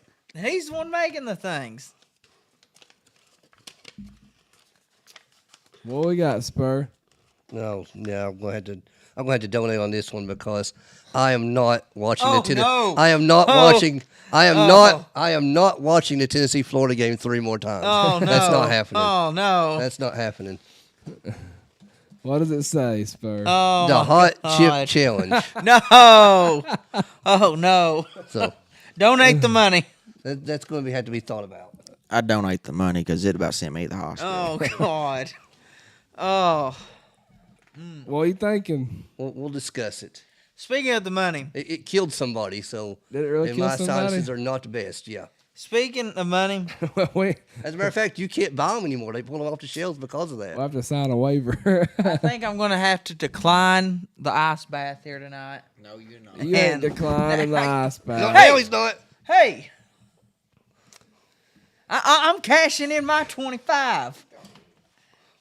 Hey, get your hands out of there, you county employee. Why you got so many ones in here? Hey, I had to go to the club, man. I'm sorry. Hey, Look, he's got his own wallet. Ain't that cute? All right, let's Aw. do our predictions, and then All we'll right, do let's our go. come on, giveaway. phone case. Spur, tell them how the giveaway works. All right, have you posted the games? I haven't All right, posted it. after this podcast tonight, if you could catch us live or whenever, Luke will be posting these 10 games on our Facebook page. It'll be on the Vawls Deep page only.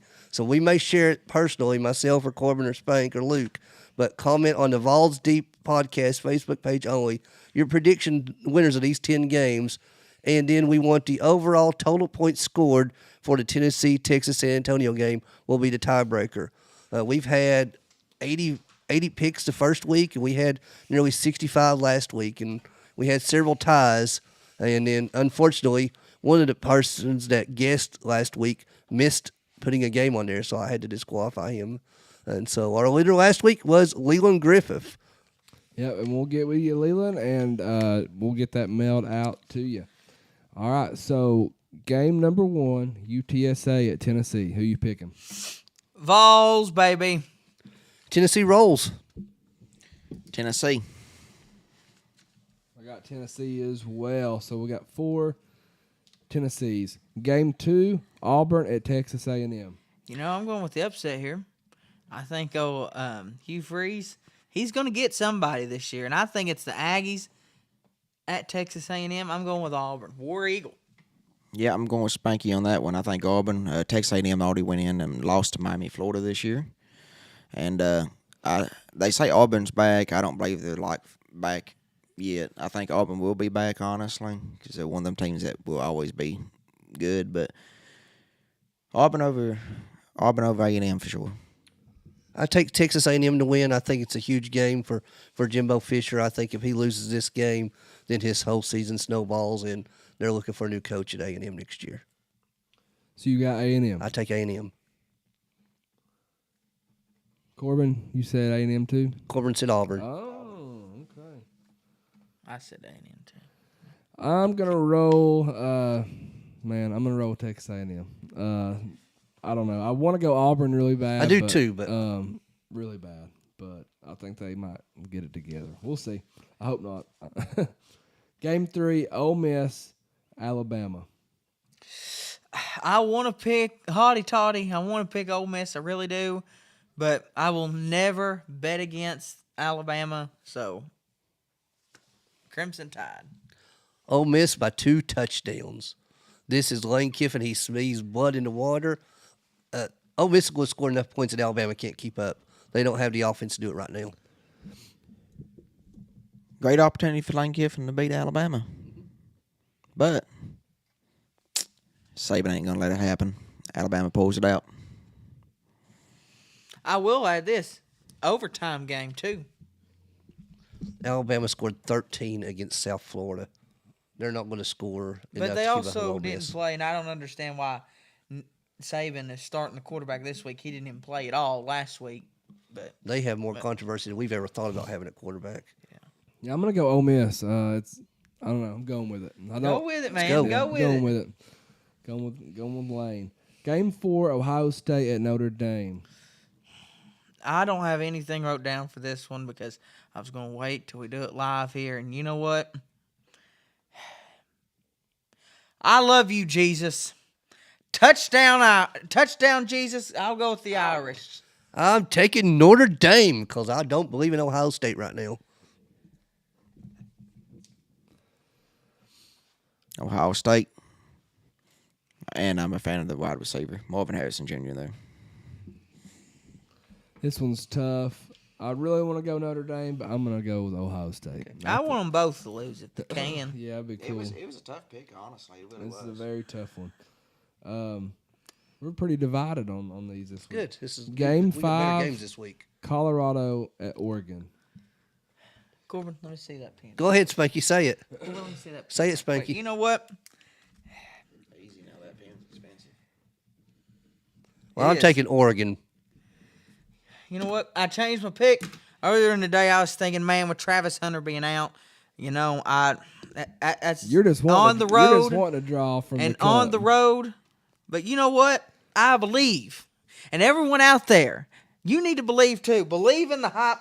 Look, there's a reason that Colorado is the most viewed team out there. And look, everybody can say, yeah, well, Colorado State about beat them. Well, you know what? It was a rivalry game and tensions were high. I'm going with Colorado here with the upset. You know what, Spanky? Good pick. Colorado, they're going to come out and win because Oregon is known for losing in big games at home. That's right, Corbin. And Thanks. Bo Nix, he's got to be getting next to like 50 years old by this point. He's got to be like past He's the got a NFL better part. critic score than half the country. But Corbin's You got- after all that talk about how good his record is, he's about to know. well, I'm going to say this: they beat Oregon this week. Next week, Colorado loses to USC, No, they don't. No, they don't. and Colorado. Hit his theme music, baby. Come on. No, I'm not. I'm not a I- believer in the hype train. He is going to lose. He is going to lose. He's going to lose more than one game too. He's got a hell of a schedule. He's coming around, Spanky. Last week he was all negative about him, wasn't he? He is, man. Okay. He's starting to believe. He's starting. Everybody is starting to believe. That's what everybody's going to do. I They're going to d- start believing. But I've said on here since the beginning of the season, I'm not a Bo Nix believer. I'm going Oregon. Yeah, especially with Hunter out. Game 6, NFL starts. Titans at Browns. I'm going to take the Browns. Deshaun played good. He's played good the first couple games in a way, but he's also played very bad. He's had some offensive line problems. I mean, they did lose. Did y'all see the injury? Yeah, we didn't. Yeah. Daggum.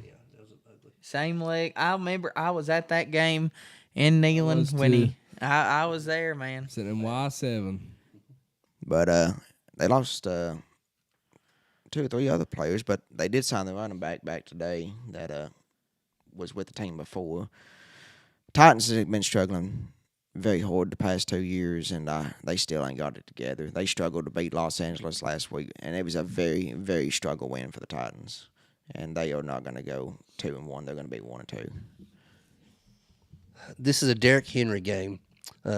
Deshaun Watson is showing that he may not be the quarterback that he once was. Surprise. He took a week, took a whole year. Surprise. Yeah, he's not. I don't think Deshaun Watson's playing good at all, and he looked terrible this week.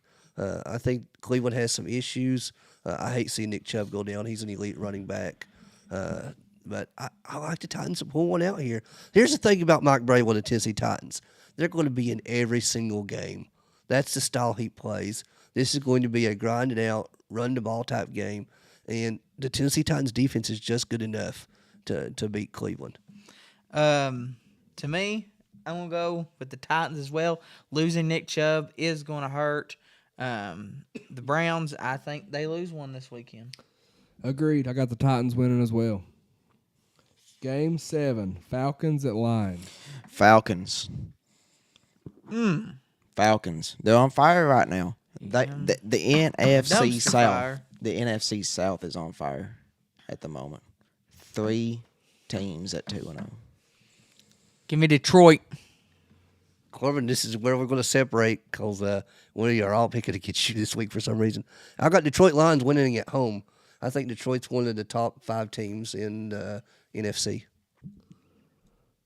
I'm gonna roll with Falcons as well. I've went back and forth on this one quite a bit. It's a good game. It's a really good game. What sucks is it's a way because them Falcons fans so far still this season has been unreal. You think you was watching like a championships game, Super Bowl game with all the Falcons fans in the stadium with 2 minutes to go.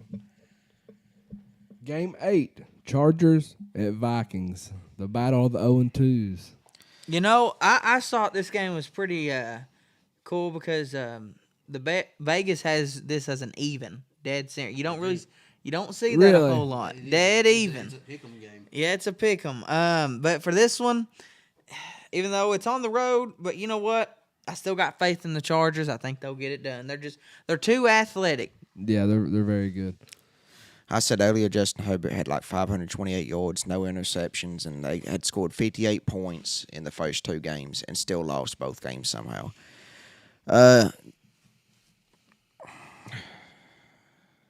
It's tough, honestly. It's a tough game. Side note, while Corbin's going to make his pick, Dalton Roberts, yes, I did see what Dion's mom said pregame, and I loved it. You know what? I think Cousins in trouble in Minnesota if he loses this game. Honestly, I thought he'd been in trouble way sooner than this. But I'm going with LA. That Netflix documentary helped Kirk Cousins. All right. You mentioned up the stat about Justin Herbert having 534 yards through 2 games and being 0-2. Kirk Cousins has completed 64 of 88 passes for 708 yards in 2 games, and he's 0-2. But how many points have they had? I'd have to go back and look. Let's see. The Chargers is at an ungodly points advantage. The Vikings have scored 54 points in 2 games, so they both scored quite a few points. I like the Vikings to win at home. I think it's going to be a great game. I don't believe the Chargers believe in their coach. I think they have some issues there. Whoa, wait, time out. Can I change my pick right quick? Nope, you can't. I can't. No. Well, Dalton Roberts made a good point here. Eckler is out. Yep, I know. Didn't even know. Nobody told me. Sorry, don't keep up Already- with it. yeah. He ain't my fantasy. You did say the Chargers coach. He is on the hot seat at the moment. It's his play call. Apparently, from what Pat McAfee said in his show earlier this week, is he may be out before the season's out. Same thing with the Bears coach. I'm gonna roll with the Vikings just for the reason that Dalton just mentioned. Man. But it's Couldn't tough. told me Man. sooner, It's tough. Game 9, Patriots at Jets. You know what? Both teams are going through a lot right now, but the Patriots got the least drama going on with them. I'm going with the Patriots. I'm not even sure who the Jets are going to throw out there at quarterback this week. For that reason and that reason only, I will pick the Patriots. I think the Jets had a much better team in defense, but Zach Wilson's hurt too, isn't he? So I don't know what the Jets are going to do. I ain't heard about Zach Wilson being hurt. That's the first time I'm hearing about it. So, but I'm going to take the Patriots. I mean, Mac Jones, he's got the talent to get it done. It's just he's got to put the pieces together, and plus the offensive line for the New York Jets is just god awful at the moment. I've got the Patriots too. That's the first one we've agreed on. That's pretty nice. Game 10, Bills at Commanders. Well, you got the 2-0 Commanders. I'd call them what I really want to call them, but Facebook censors that more than anything, apparently. So,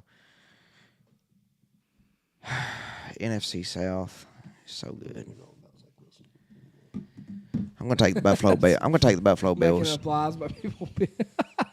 And Josh Allen better do me good in fantasy this week. Is all I'm going to say. I got the Bills And in this Stephon one. Diggs. Got the Bills. I'll say for the record, I was wrong about Zach Wilson being on the injury report. I don't know where I've seen that at, but apparently I was He mistaken. can't change his pick now. Can't change my pick. I'm still taking the Patriots in that one. I take the Bills in this one. I think it's another great game. There's a lot of good games this week, both in the NFL and college. Did you pick Bills, Corbin? Oh, yeah, and Josh Allen better do me a solid on fantasy and social digs. All right. Total number of points scored Tennessee versus UTSA. 59. You bet 59. All right. Spank's got 59. You know what? No, I'm going to stick to it. 59. I'm sticking right to it. You can always tie. I'm so confident I'm gonna win this thing. I'm gonna do what's that old shit? Price is Right. Price is Right. You're going to do This is $1. about going over. I want one. Give me one. All right, that makes my pick easier then. Let's go. I'm going to go 60. 60. No, you already put that down. What are you We talking can't about? pick the same. I wrote 59 down on my paper, but Spank already said it. I'm going to go. You know, I I'm need. going to go 51. I think it's going to be like a 41-10 type game. I'm going to go 51 points. All right, Spur. You ready to do some more pick'ems? Yeah. hey, I've enjoyed it, guys.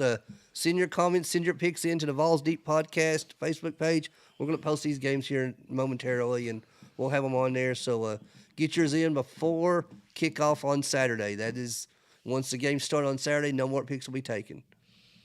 Well, everybody, that tunes in for this week's edition of the Vawls Deep Podcast. No, I want to thank everybody for. Hey, we're gonna bye, hit, everybody. We're out of here. We're gonna hit 2 commercials. and We're then out of here, everybody. Goodbye. Hitting 2 commercials, Goodbye. and then you're gonna see Big Spank Daddy take an ice bath. Hey, you better get dressed, Spanky. You ain't got much time to get your clothes off. We'll be right back. Hey, but we give him some time to get some clothes off. Oh, hey, by the way, Spanky, you did win the belt. I forgot. Oh, So well, there's looky some there. there's some positive news. Right here. Yes. Forgot about that. All right, we'll be right back. Ladies and gentlemen, it's your man here, the Spank. Like myself, D&M Fencing are the best in the business today. They can install wood, chain link, vinyl, picket, composed metal, barbed wire. Heck, bring them bamboo sticks, and they can install them things for you too. D&M Fencing, do it right the first time. Their numbers are 865-435-4515 or 865-387-1026. Give my friend Ted a call today. That's D&M Fencing.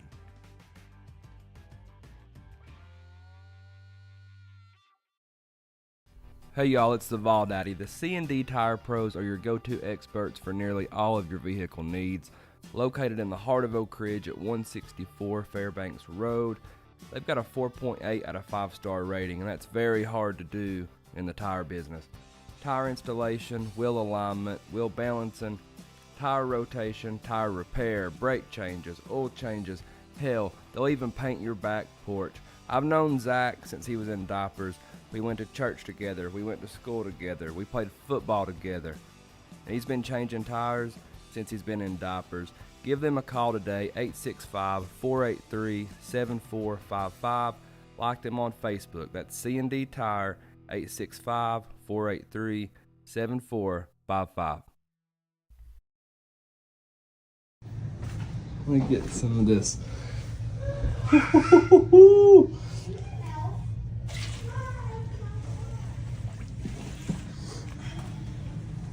You starting the timer?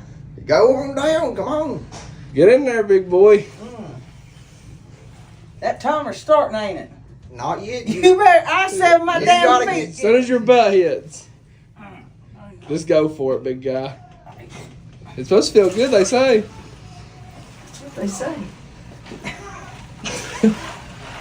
Time to go. Whew. You gotta get lower than Go on, that, son. Spank. We're gonna overflow the damn tub. You're fine if it Move my overflows. shoe. A lot of meat in that tub. Yeah, there is, buddy. Here, I'll let some water out. Hey, yeah, okay. I thought you were gonna turn that thing on. Then you can go. When you lay down that thing, you're just gonna like lay down. I ain't starting the time until you lay down. No, you never start that fucking. Come on, baby, get What's down in the there. timer? 40 seconds. Okay. Lay back. I ain't laying back. Damn it. Probably back a little bit, Spank. Come on, You gotta get that back feeling good. Yeah, I'm good, man. I'm good. You look like you're suffering. Thank you ain't getting You can't out. get out yet. I ain't getting that. I'm just moving around, man. Lean back a little bit, Spank. I hope you got a heater for my feet. You gotta even it out. Lean back, baby. I ain't leaning back. One more minute. Oh, man. You're doing good, son. You're doing good. How bad is it? Just the feet hurt, really. Well, that's all you got in there, basically. Yeah. Yeah, get some. Shut up! Hey, you son of a bitch. You're getting closer. This is peak male performance, ladies and gentlemen, right here. I bet your DMs will be full. so- Oh, yeah, they always are. Heck, if I ain't first time been wet around here. Hey, come on now. You're getting close. 20 more seconds. 15. Damn, the fork's gonna go before the time runs out. Don't let that happen.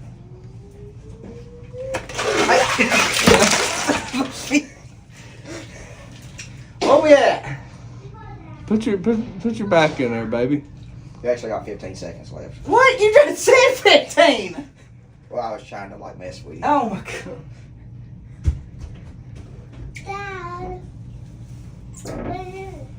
Giving this old boy a bath. Ain't had one in a month. What are you doing? He's dirty. What is it, Corbin? You're at 1 minute and 52 seconds. 55, 56, 57.